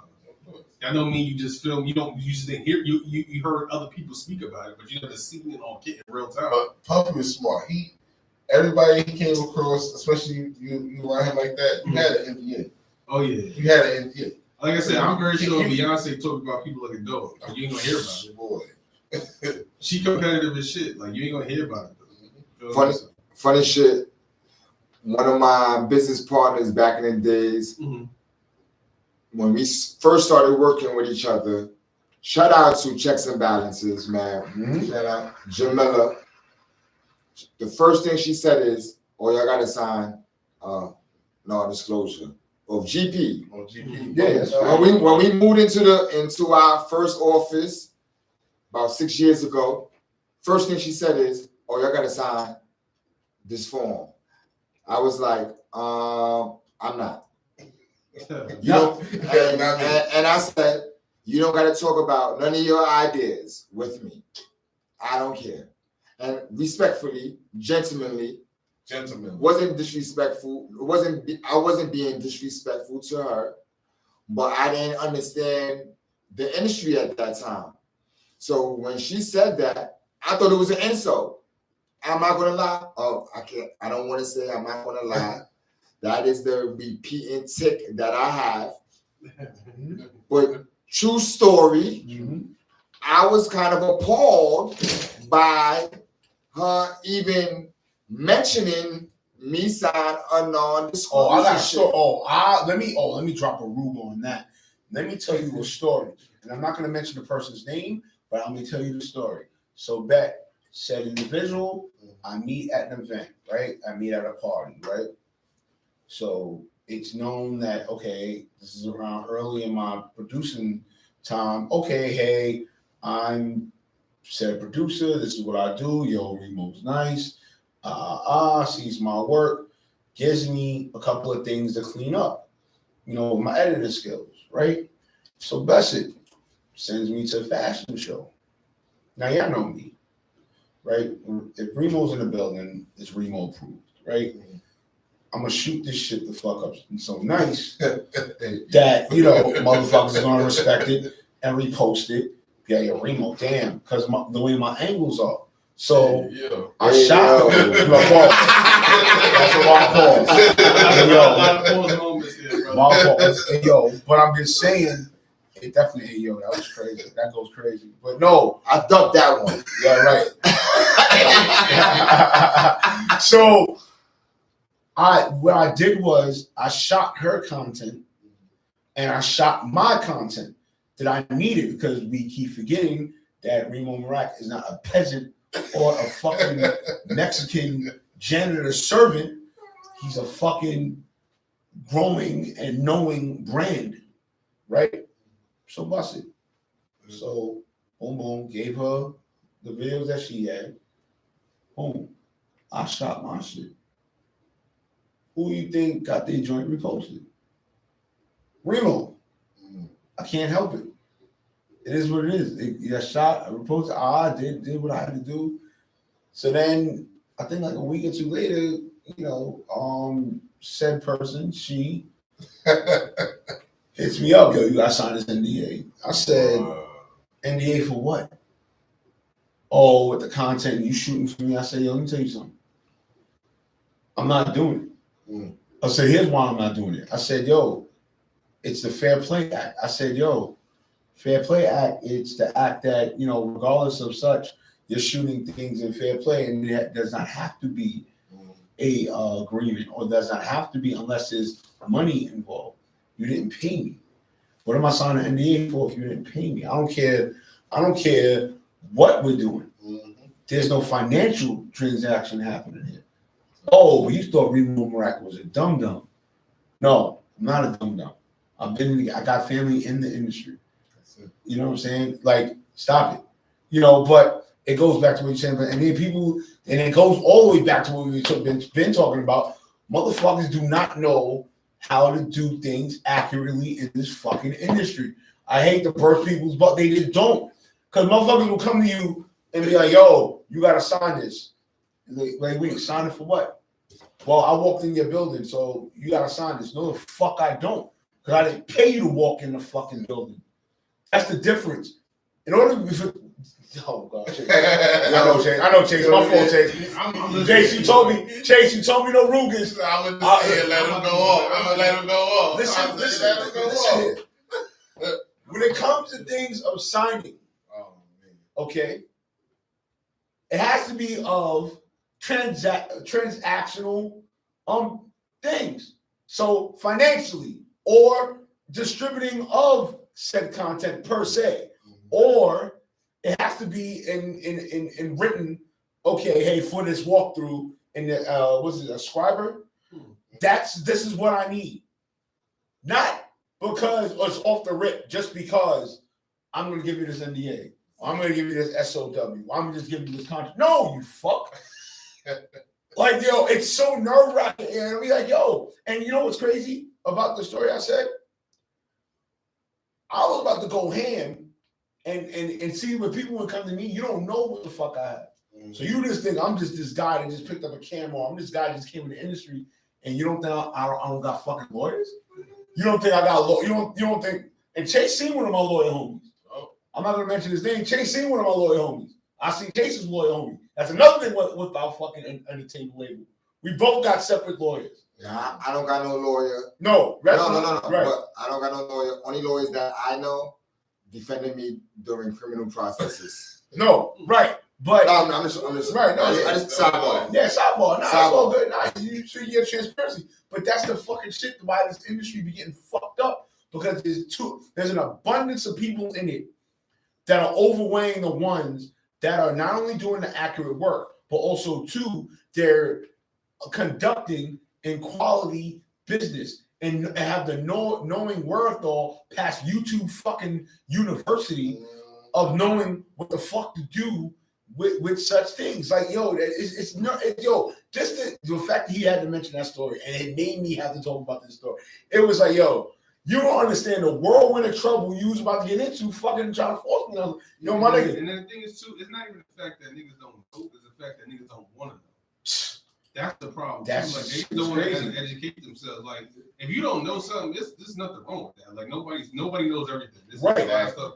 But if you're not willing to, like, say, you know what? Let me, before I, like, don't fly the plane and build the shit at the same time. Yeah. You know what I'm saying? You got a lot of people just flying the plane and building it at the same time. Fuck flying the plane. That kind of sounds like me, but nah. More tape. That's a big difference. Like I said, at least you got the facility, bro. Like, you got motherfuckers that got Instagram pages saying they got LLCs, bro. Like, yeah, and they know. you know what's funny? We spoke about that. There's a lot of people. Let me say this. I feel that what S.STREET Media has over a lot of people is that we exist online and offline. And that's the hard. And you know what? That's what I'm all about. I work hard. That's the hardest part to do. The same with us, like Remo. You can reach us. You know what I'm saying? I mean, unfortunately, I'm too accessible. And it's our same, man. You know what I'm saying? That's the problem too. Like accessibility. Like, Waffle. But Waffle. you know, but like I said, it takes, and then once again, it takes time. Like, if you read Malcolm Gladwell's book, The Outliers, it takes like 10,000 hours. It takes longer than that if you don't got no money. You feel me? And that's with or social collateral. Yeah, like if you don't have no capital, like emotional capital, even emotional capital. If you got somebody. If you don't have nobody in corner saying, yo, Remo, you could do this, I believe in you, my nigga. Like, you know what I'm saying? That support system. You can have all the money in the world, you can have all the connections in the world. You're not gonna start, and you ain't gonna get go nowhere. You know what I mean? So you still need that emotional support, that physical support. Take care of your body, take care of your health, drink some water, eat some vegetables every now and then. Take naps, massages. I think that's why most successful people have women. And I know that sounds bad because I'm single. No, I'm saying that because I'm single. Because it goes back to accountability. But when I look at the president, when I look at people of power,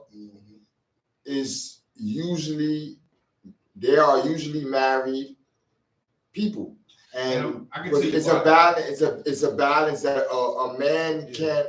Without that emotional support, or without that person who catches the slack that you don't see, you're winging it, and I'm winging.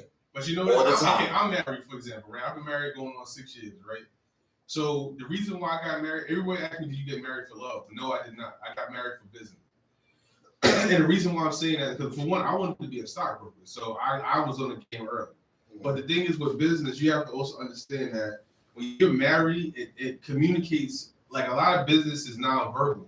So it communicates to the other person that you want to do business with, that for one, that you understand structure and you understand give and take. You're what's the word I'm looking for? Like, you're very responsible. And stability. It's stability. You're stable. You know what I'm saying? Married, like, it's something you're not gonna understand. Is you didn't make the rules, but it's the rules of the game. You feel me? And that's one thing about being married. It's like, you know, that you understand contract, because marriage is in the sense of, nigga, you know she gonna take your money if you fuck up. So you better do what you gotta do. You know? And that's dependent on the state, the value of it. Yeah. feel me? Mm-hmm. So that's one thing about being married is that's why most businessmen get married. You feel me? Facts. That's the reason why. So you heard them. All the ladies who's watching us live or later, I am putting out a contract that any of your consign, if you fit the criteria to sit at the throne with this king, you could catch me on Tinder. Oh, we on S.STREET.info. I'm on the website right now. Yeah, you can catch me on AIM. You can catch me on Tag. ASL, son. ASL. And you can catch me on your local party line. Party line. My nickname is Morning McFly. Now 3. Facts. Catch me in your local chat room. Nah, but seriously, man, like the reason why, like I said, I wanted to be a stockbroker, bro. And if you even if you don't like the music business, like study the stock market, they're correlated as fuck. Like the stock market and the music business are exactly the same. Oh, seriously. And I failed in the stocks. Yeah, they're exactly the same, bro. Yo, I'm gonna say this. They used to say that the rap game is like the crack game. That's why I got in it. But you know what? That's why I got in it. I said, if it's anything like the black, I could come It's up. definitely not. I think Changed up. nah, don't ever. You know why I say don't say that? Because there's no rules in the crap game. You feel me? There's no. There's no. And then also too, Modern day or old school? Both. Both. Now. I'm from Soundview, so I was in the 80s in the Soundview, bro. Man, my moms live over there. No, thank you. Do not bring that back. We don't want it back. Keep that shit in the 80s and 90s, bro. We don't want that back. Yo, when's the last time you was in Soundview back in the days? I was 80. I was born 87, so I'm from that little 87. So when you got out of Soundview, when I left Soundview, I never left because my family's still over there, but like I personally moved to Harlem when I was 7, so 94. Oh, all right. My peoples is from over there. Eddie and Carl Adams, they do music too. Okay. They do music, and my mom's is part of that church that's up the block from me. Yeah. So like Story, Lafayette, Soundview. Yeah. My mom's on 1715 Randall Avenue. My mom's on Evergreen and Story. Yeah. So and 875 Point where I'm from. So. Oh, okay. Yeah. Oh, yes. Oh, that's a hustle over there. Yeah. So that was a block. Don't bring that back. That used to be the block. Shout out to my peoples over there that shot us. Fucking with over there. You heard no names. But in all seriousness, like I said, the music business is not the drug business in the sense that you have to, because you're too exposed.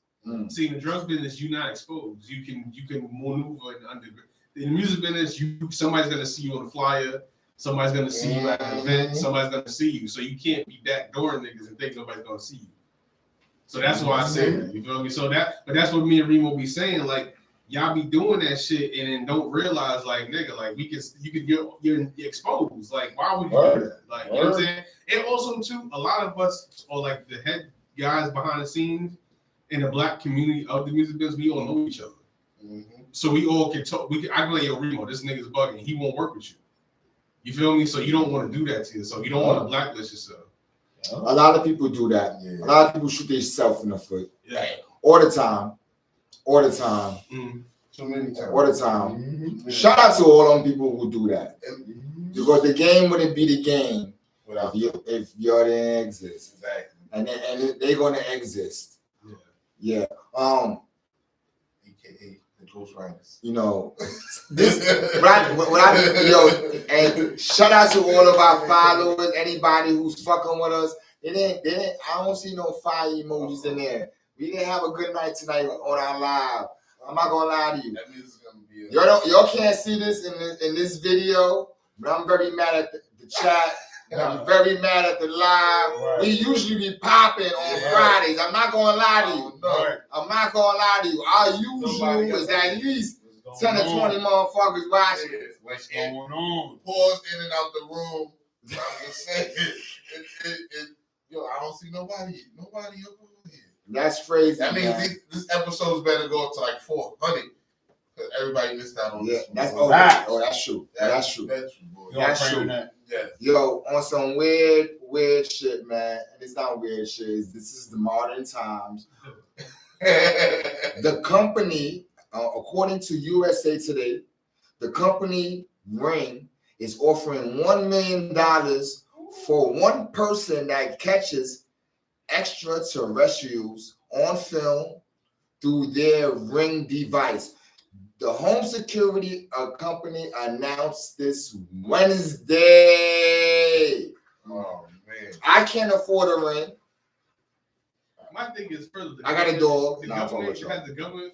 The government got more than $1 million, and they ain't got nothing on camera. I mean, they probably got on camera. So what makes you think a human being, a regular person, gonna get an alien on camera? I don't know, man. I know right now they saying that they exist. It must be a reason why they're saying they exist. I know there's a lot of conspiracy theories.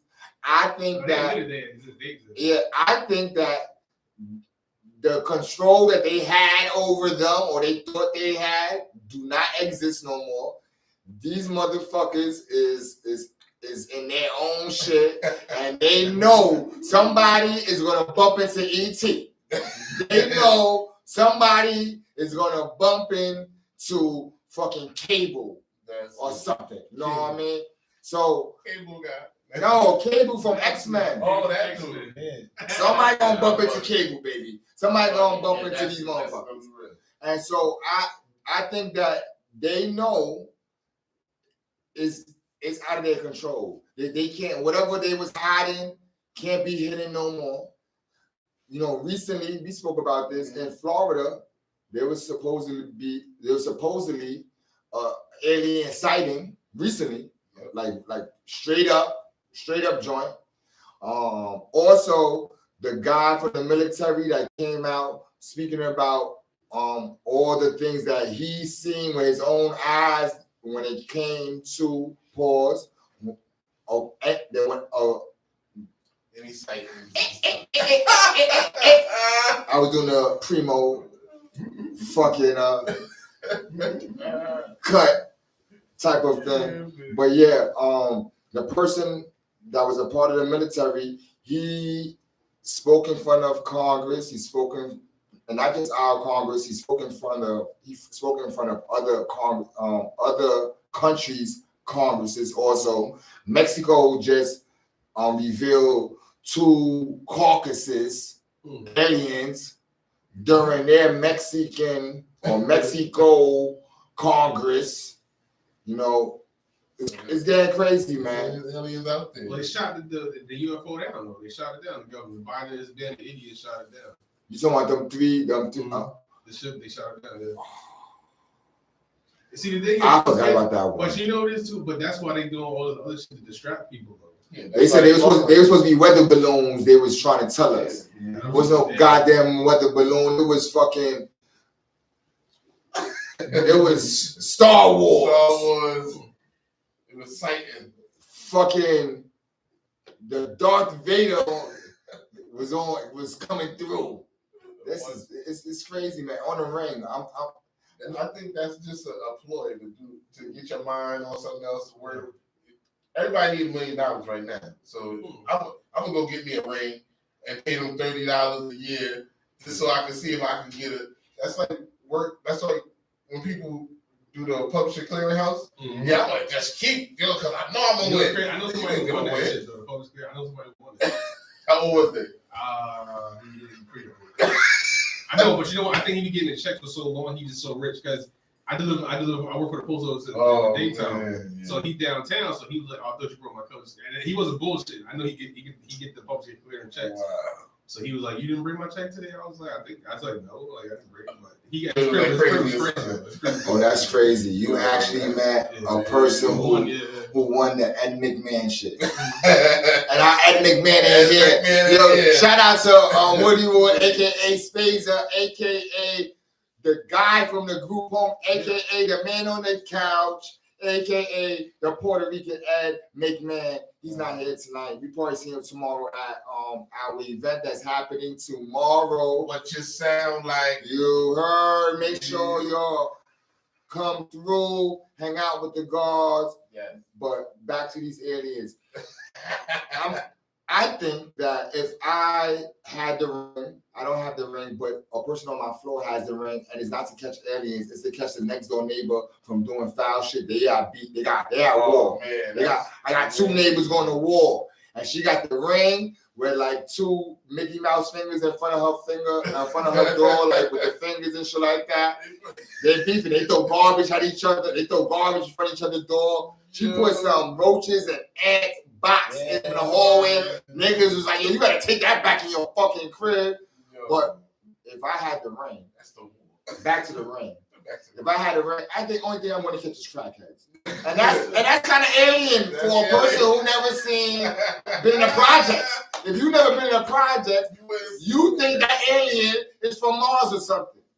But they be looking like zombies and they be looking like motherfucking Chewbacca's. We got Chewbacca's, we got 3POs, CP3Os. We got motherfucking my man Billy D. Williams. They aliens. Billy D. Williams is alien. I think. I'm not into the new episodes. Oh, man. Yeah, but the ring is fucking crazy, man. I think on my ring, if I had it, you want to catch somebody fucking. You want to catch a transaction or two. Yeah, guarantee a transaction or two. You might catch somebody rolling up, some kids rolling up, ciphering in the hallway. Exactly. Definitely not gonna see no alien. Not in the projects that I live in. You're not gonna see it. Catch the dude pissing in the back sticky.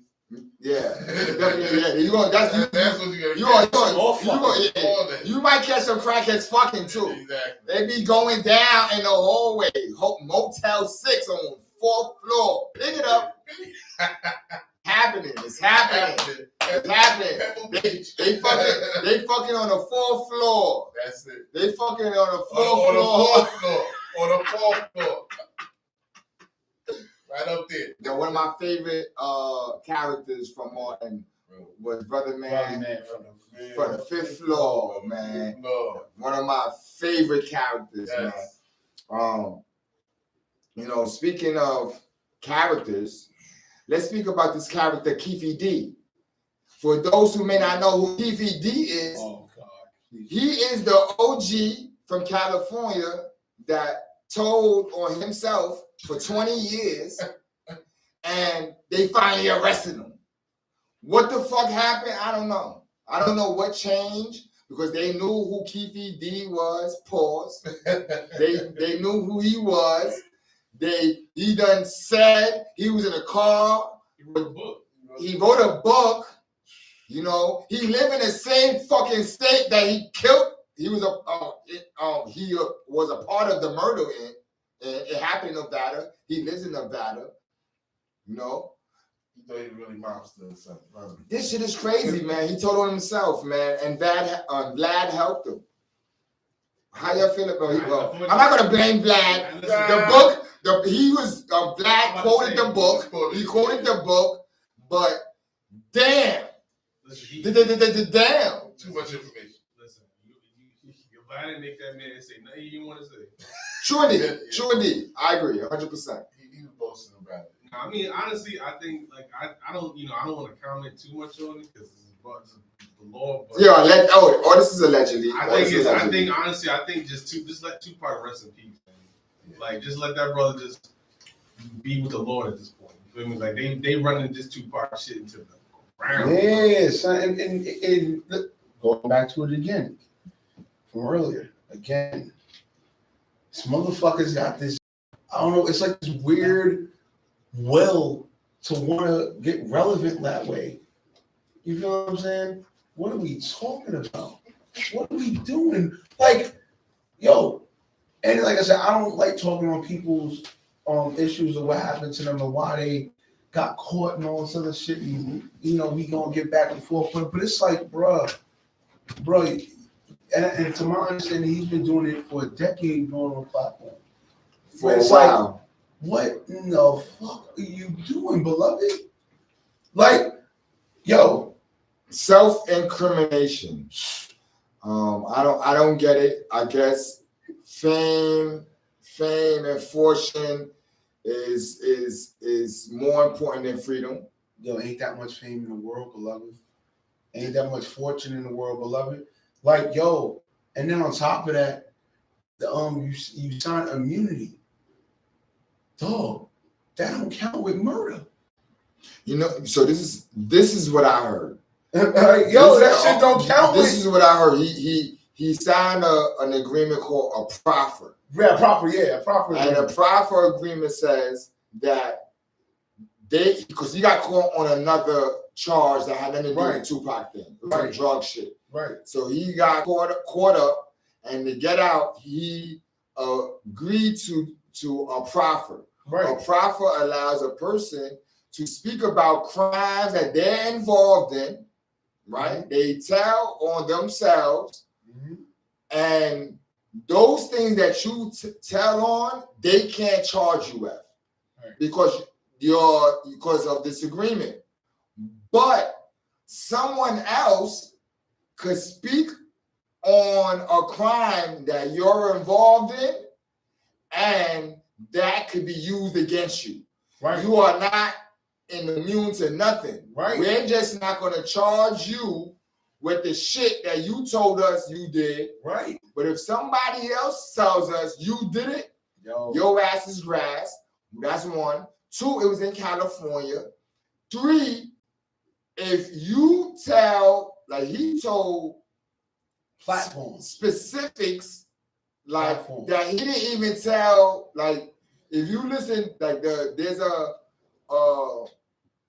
he said a part of the story that wasn't really told before. One of the things that he said was like Tupac, they didn't see Tupac, and when they rode around to slide on him, that they heard him talking to fans, and when they heard him talking to fans, they knew he was there. They thought that he wasn't there, and so like some of these details wasn't said before.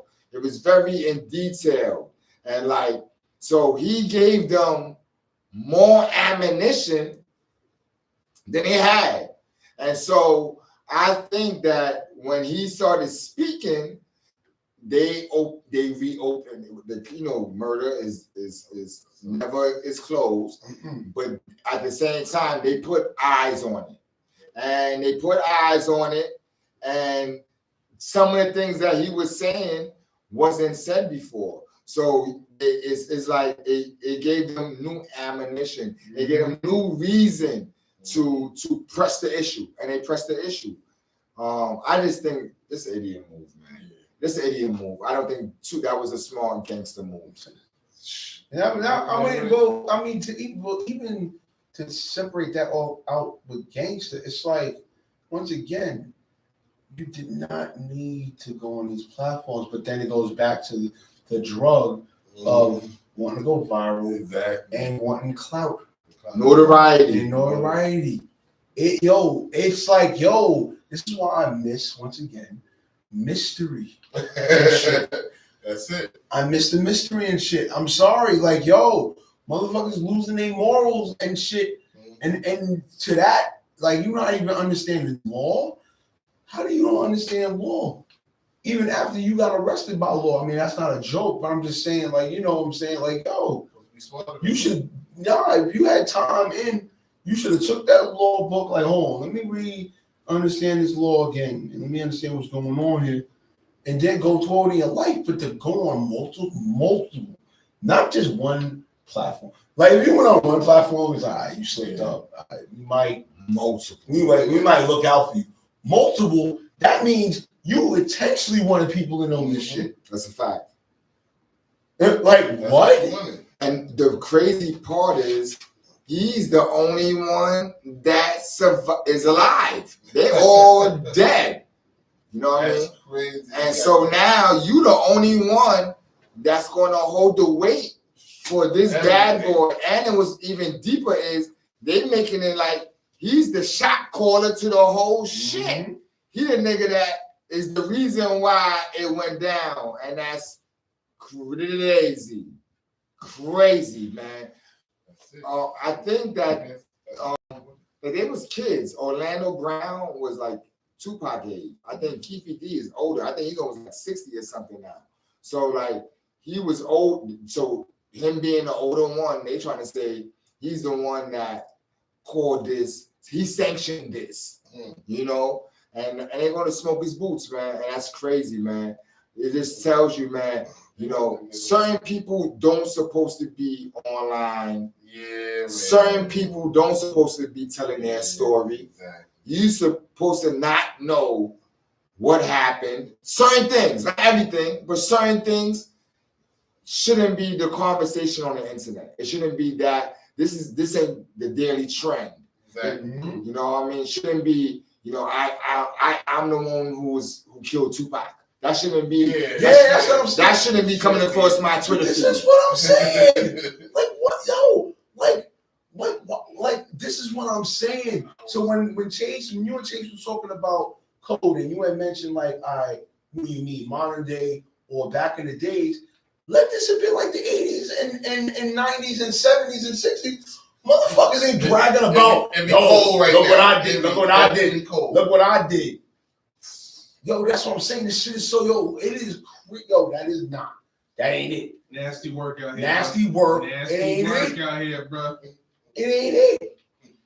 It's like, yo, what? It's nasty work out here. Because I remember, real talk, when I found out about the story, I found out through my coworkers. So they was telling me, yo, Tyson, you heard about that? What went down? Let's keep it there. And I was like, no, not really. Like, I didn't. So then when I finally went to go read, yo, when I tell you everything stopped, like, I was at my computer, I stopped everything. I said, wait, motherfuckers are out here bragging about murders? Like the rappers and shit like that. Okay, I understand that. You talk about your ops and shit or whatever. Okay. But they didn't do the murder. No, right? This nigga did the murder. Yeah, I'm saying, what in the total fucks is this era in society on? Sorry. Listen, He started a trend for people. Oh, nah. If that's a trend, I'm sorry. That trend has been existed for the past couple of years now. Now, there's nobody gonna snitch on nobody else now. I'm not gonna snitch on everybody. Honestly, I think it's gonna get worse. Like, Gunna did his thing when he said, I'm just gonna tell what I did. Like, you still implemented somebody else. Like, come on. And then I think on the crime that has no statute of limitation, come on. Idiot. And you know, Catch you later. Gentlemanly, allegedly, idiot. You know, I want to speak to you, you know, y'all about what y'all been doing. When Remo came through, recently, he played an album. We actually played one of the songs from it at the opening of the show. Make sure you rewind that, go listen to that again. All streaming platforms. Make sure you check it out. Talk to me about this project that you put out. All right, so back to the Remo Volume 1. It's a culmination of not only topics that I always wanted to talk about, things that it's derived from my posts. If you follow me on Facebook, things and topics I talked about on Facebook, but also too, it's something I'm aiming for things to be of change, right? Because at the end of the day, it's too much fuck shit going on out here. You know what I'm saying? And also too, it's an ode to my fans, you know, for what I did. You know what I'm saying? Back earlier on when I first came in this industry and I was brash, I was going at it, you know, letting the rumors spread and just like, you know, just going at it. But the thing was, things that I went at, it went straight to the point. It wasn't going off on a stray. It wasn't a tangent. It wasn't like berating or anything like that. It was like, oh shit, hold on. This is shit that I never would have said, but Remo's spot on. So, you know, Chase, he was like, this happened like a couple of years ago. So Chase was like, yo, Remo, you gotta come with an album. I'm like, my nigga, but what am I gonna do? You know what I'm saying? Like, nigga, I'm an entertainer who's coming out with an album. What the am I gonna talk about, right? Who the fuck want to listen to me over beats and whatever? I don't rap, I don't sing at all. So what the fuck are we gonna do? So it came to this year, 2023. Originally, we were supposed to drop this in what, January? Yeah, we should drop this in January. But the ascension of our label, our entertainment label, ascension of Chase tremendously, my ascension, our brand's increasing, we didn't have time. So what I started doing was, in each quarter, you know, I would write a track. So boom, wrote 2 tracks. Wrote down another 2 tracks. He sent me beats. Let me hear the beats. All right, cool. Wrote down another 2 tracks. Then to finalize it, I wrote down the 2 final tracks. No, actually, no. I wrote down the final track when I was on my hosting tour in Martha's Vineyard. You know, for an event. I was hosting a basketball. Shout out to the Connective. Shout out to Puma. You know what I'm saying? Yeah, Puma sponsored the event and everything like that. So I think going and then coming back, I had finally finished it. So I was like, Chase, I already got it. All right, big fella, you know, let me fix these things and we're gonna go to the booth. So I went to the booth and, you know, it took us one night to get everything done in one night. You know, and now it's out. It's now. And the feedback has been quality feedback. You know what I'm saying? Shout out to Jerry Dobie of the Hype magazine. He put me in that magazine twice. You know what I'm saying? And shout out to the guest appearances I've made, you know what I'm saying? I just feel if you are one that you've been going through what you've been going through in the industry, you're gonna love Back to the Remo, you know what I'm saying? It puts me in the space of like a Richard Pryor album. Okay. You know, that's kind of like an energy I could throw at it. Okay.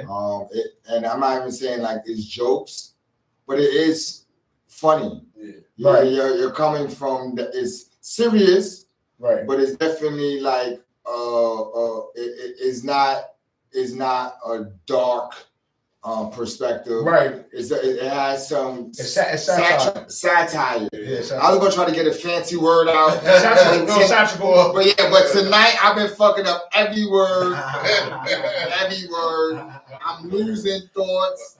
I'm not gonna lie to you. I just turned 47. That's a blessing, my nigga. So things ain't rolling like they usually roll, but it has a satire energy to it. So I think it definitely puts me into like a Richard Pryor, a comedy album. It also goes in the poetic energy also when I think of like when the people do poetry albums, Last Poets, stuff like that. It definitely had that energy. The beats definitely are synergetic. See a DJ mother synergetic. Mood beats. Listen. All right, let's go. Come on, Chief. I'm getting anybody else behind the scenes. Yeah, now come on, man. Come on. Right, I'm talking about game now. But seriously, all my producers out there, learn how to make mood beats because mood beats is where the money is at. Right. Like not just hip hop or trap or Afro beats and mood beats is where it's at. Right. That's my word of advice. Right. I want to ask you a question though. What's up? Outside of this album, because Remo ain't the only artist that you're working with. You're working with other artists. I do sometimes. Can you tell us about the label? You did mention it a few times, but give me a little bit more expansion on what the label is doing. Now, Worldwide Sounds Records, independent label, boutique label. DJ Chase Publishing LLC is the LLC. So DJ Chase Publishing is the main company, and then you have Worldwide Sounds Records, and you have DJ Chase Radio, which is my radio station. Right now, I'm working with Molly McCoy, Sonny So Fancy, Mafia Boy. I'm about to work with him. Mike Kawana, I think he been up here. He played my record when he came up here. Who else? A few other. Johnny Floss, I worked with him. Who else? I work with a lot of people. Yeah. I can't remember everybody. I saw the people. I'm sorry, I'm bugging. I got a new record with my guy Opinion from the Bronx. He's a new Bronx rapper, Spanish rapper. Work with Opinion. Myself, I've been putting out my own music. We're recording artists now. Let me see who else. Probably you. Let me ask you a question, man. Are your contracts similar or different from Puffy's? Way different. Damn. Because I was thinking maybe Remo might be the locks. No. Yeah. I know. And I might be Biggie. I definitely Now we all right. I'll I know what Shane's gonna say. We kind of orchestrate ourselves. I get 50%. Yeah, we do, but we kind of model ourselves off of Rockefeller. So definitely with me, I implemented Dame's way of doing things as being an A&R on the label, and as well as a co-owner of the label. You know what I'm saying? So, we operate on celebrity. So everything we do, or the impression of it, is that everybody is a celebrity. You know what I'm saying? So the way we operate, how we pick and select what we need to do with the label and everything like that, it operates on that. You gotta have some value to you, because if I'm paying you in advance, like most artists have never seen a check from their music, I actually give people checks. Like, get the fuck out of here. I pay people, so I do a feature. So I do one song with you. If your song is hot, then I'll put some extra money behind it. So I pay for the video, and I put some money in your pocket, and that's it. You split the publishing, you get 50% of your publishing, and that's it. You ain't signed to me. I don't own your stage name. Right. That sounds legit. Right. That sounds legit. With ASCAP and with BMI That sounds legit. That sounds certified. Yeah, Like we're not that kind of label. But you know what's crazy? My lawyer actually told me, he was like, "Nigga, you are bugging." Like, he was like, "Lock him in longer." I'm like, I don't want the headache. To be real with you, I don't want the headache. Like, I don't like working with artists as it is. So I really just want them, like, if you go do what the fuck you want to do, I don't care. Like, just give me this one record and let me do what I got to do with it. That's it. So pretty much like DJ Khaled featuring the new artist. So something sort of similar to that. Out Or of- like Alchemist featuring somebody. Out of all the artists that you worked with in the recent times, what was the biggest song number-wise that you which artist had the biggest numbers out of the Number people one, who worked with you? my guy DJ Big M. Big M, hell yeah. Yeah, I have. we need him on the show. Yeah, I'm gonna get him. We'll talk to him. Yeah, I got every. Shout out to Big M. Yeah, shout out to my guy Big M. Every music award, I have 150 music streaming awards, like probably 150, something like that. That's what's up. So yeah, every probably 100 of them shits come from Big M. Yeah, word. Like if streaming numbers is ridiculous. Yeah, shit. I think shit. Even over COVID, I think there was one album that we did with him.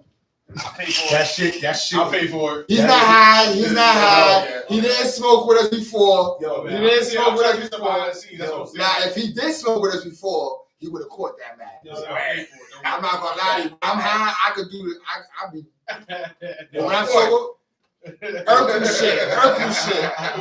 Nah, I think over COVID, like he saw like damn near 450,000 Streams, yeah. streams. Like my biggest record thus far is the 100,000 stream. I mean, I'm okay.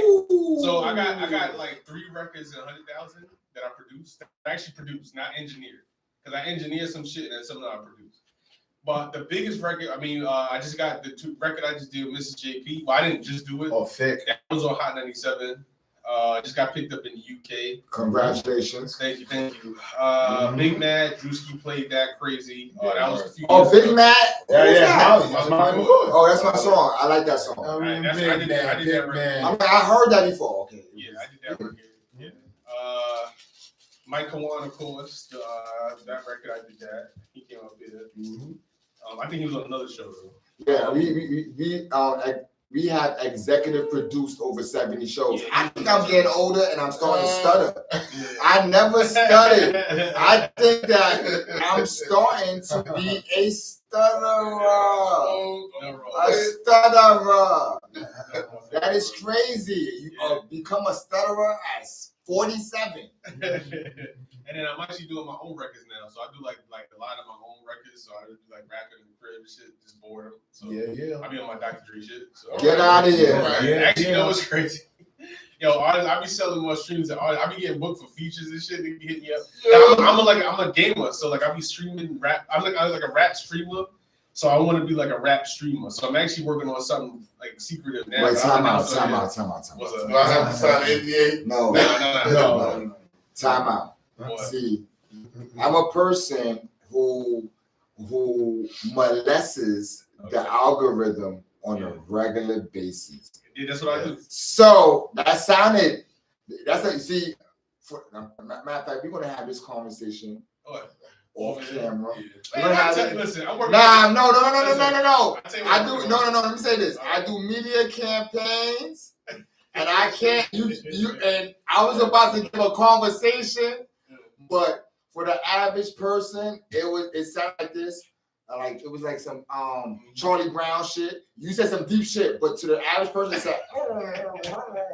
That's what they really Listen, heard. if they can't pick up, that's on them. Fuck them. But I heard something. Okay. Deep conversation, algorithm talk. Yeah. And we're going to talk about that offline. Music If you want information like this, then you gotta run these numbers up on the hangout.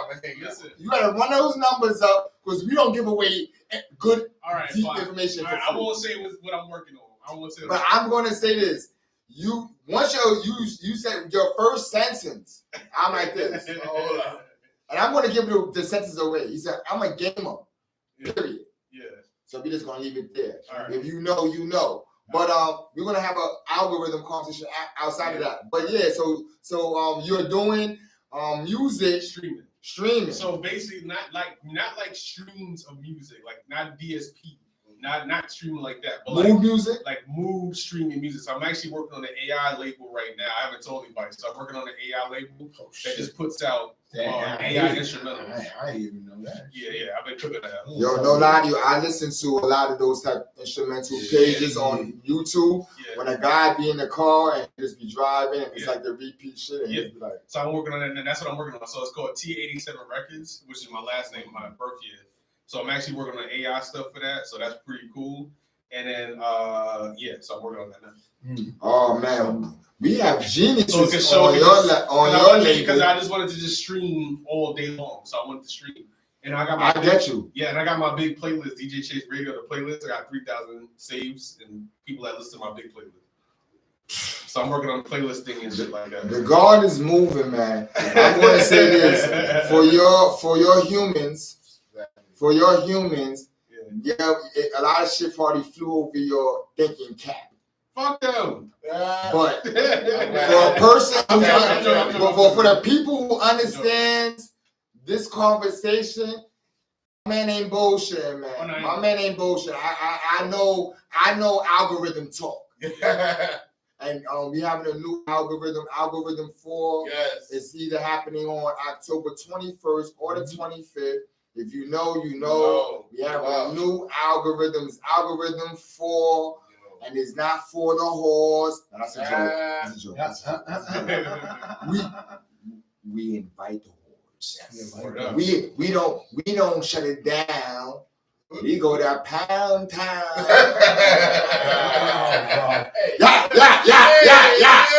Yeah. And we got that Back to the Remo Volume 2 coming out February 20th, right? No, on my birthday, February 22nd. February 22nd, Back to the Remo Volume 2. Yo, we need Molly McCoy up here. Yeah. We need her to also perform at our event. She was supposed to perform during the hurricane day. Long story. You know what I mean? So shout out to Molly McCoy. Shout out to her. Actually, I'm sitting there bullshit talking to her. Yo, the song. What was the first song you played for me? Is it Big Mad or was it a freestyle? The freestyle one is the one. Oh, Hell's We Go Up.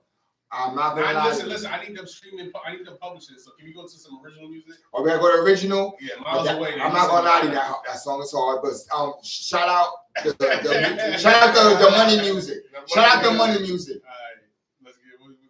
What No, the Monty McCoy you talking about. Yeah. What's the money music that they could stream and shit? All right, yeah, the money music. No Sleep out now. No Sleep out now. Miles away. Molly time. Catch feelings. You know Sleep stream now. And hashtag Molly time. Hashtag Molly time. And hashtag Fire It. And then she had this new record coming out called Big Bronx, which everybody. Big Bronx. Hashtag. Oh yeah, another hashtag for that. Big Bronx or nah. Big Bronx or nah. Or nah. Oh yeah, so we got to get her on our stages. Yeah, I'm right up here. We got to do it in like early. When y'all niggas is nocturnal.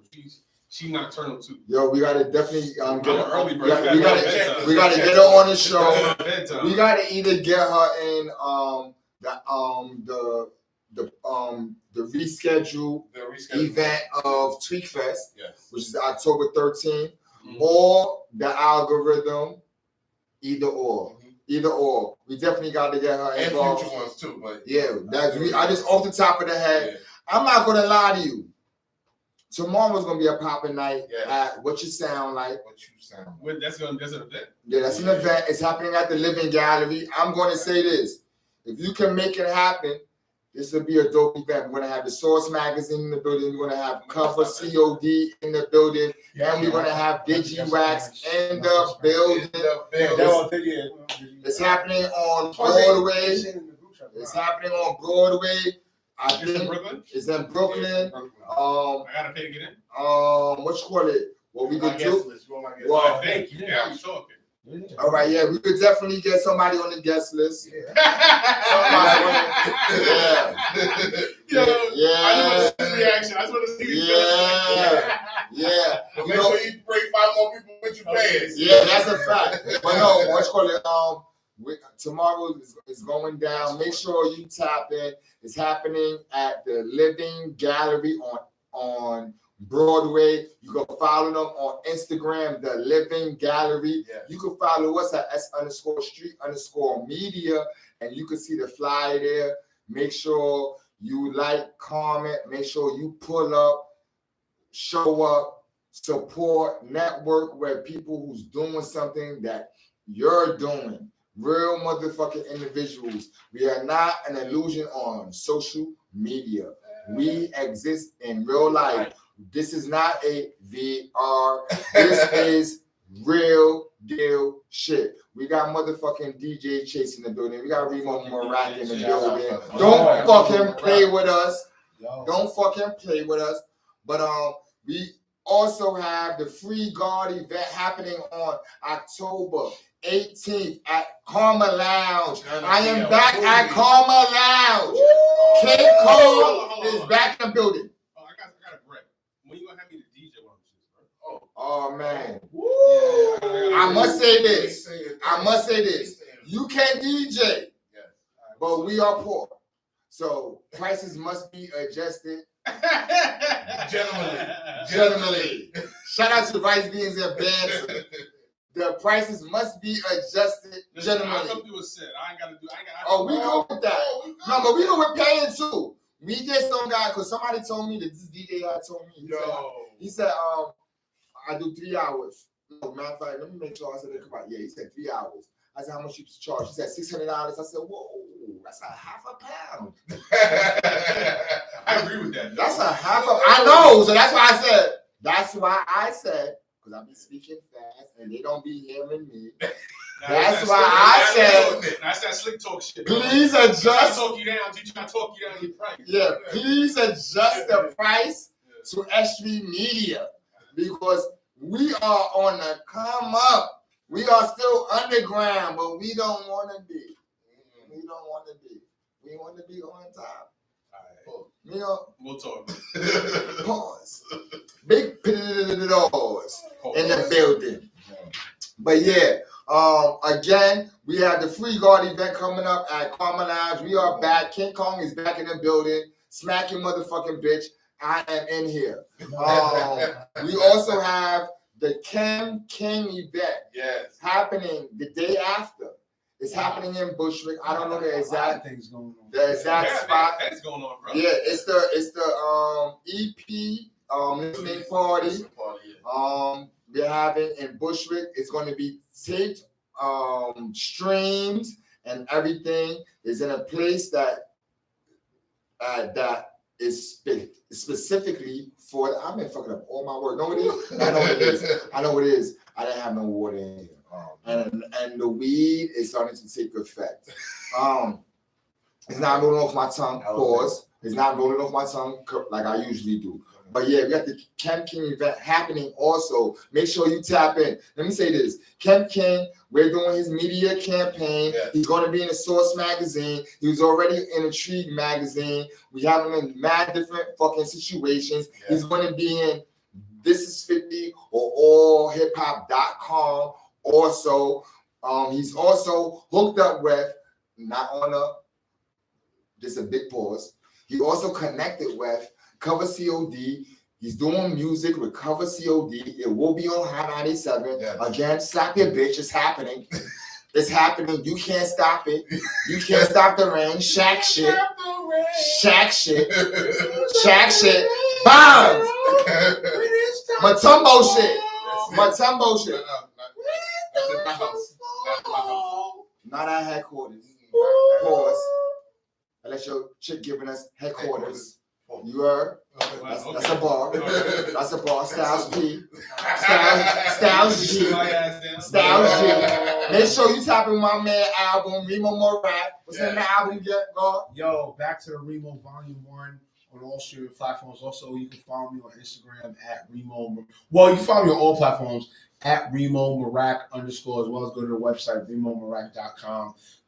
If you have to, if you do listen to the album and you got some feedback, put the hashtags Remo McFly, back to the Remo Volume 1, and the main hashtag that I've always been using is getting his value up, Remo approved. You heard? Remo approved. Yes. Remo approved. Hey, yo, Chase, you've been fucking with the audio device. We don't call it the other name. The other name is a big piddles, so we call it the audio device. Can you tell the people where they can find you at? I got a website, djchase.net, djchaseradio.com. Just go to my website. Got you. I'm not gonna lie to you. You sound like it was the beatbox back there for a second. I ain't know it was we gonna start rapping or this was gonna become a cipher. I ain't gonna lie. I ain't want this shit to fall. I appreciate you, man. Thank you, man. Hey, yo. With a judgment-free zone here. Oh no, it is. We don't judge unless it needs to be judged.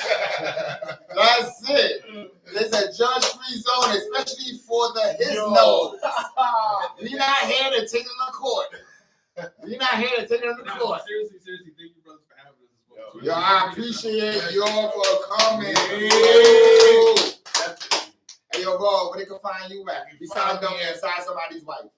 Don't tell everybody. But I'm telling you, you can find me at Get Fed Records on IG, Get Fetty on Facebook, and you can find me working all around the hood. There you go. And yo, shout out to Rod. He threw the flames in our chat. So at least we have our flame in the chat. I know it's him. Shout out to Hot Rod, a.k.a. Get Fed Records, a.k.a. Rod. There you You go. know what I mean? You can find me at Style by Poverty. You can find me at S.STREET Media, Skull Street Media, SCHOLBZ Street Media. On Instagram, that's the radio station. You can find us also at S_Street_Media on Instagram. You can follow us on YouTube at S.STREET Media. You can follow us on Twitter. I don't know our account, but we got one there.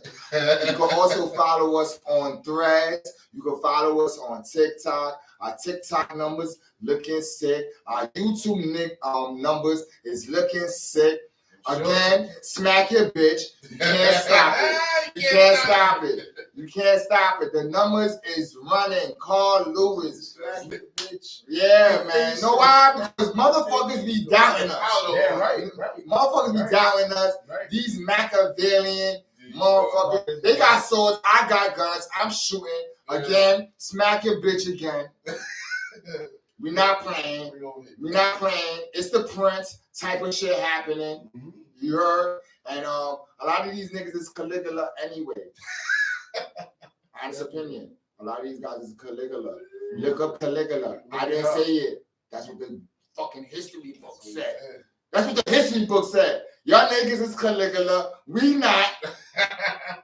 Put yours when y'all figure it out. That's what I was talking about, because there's a big pause behind that dude. Exactly. Big pause behind that one. Alexander the Great, you can add him to that one too. A lot of your dudes is that he had HIV before they had HIV. Let's go. We out of here. We have to hang out again. Thank you. Real live show. Remo Morak, DJ Chase. You already know. Real situations. Get that record. Stand by power. It's you heard? We out of here like last year. I would get into some music and shit like that, but it's too complex. It's too complex. We are out of here. Peace.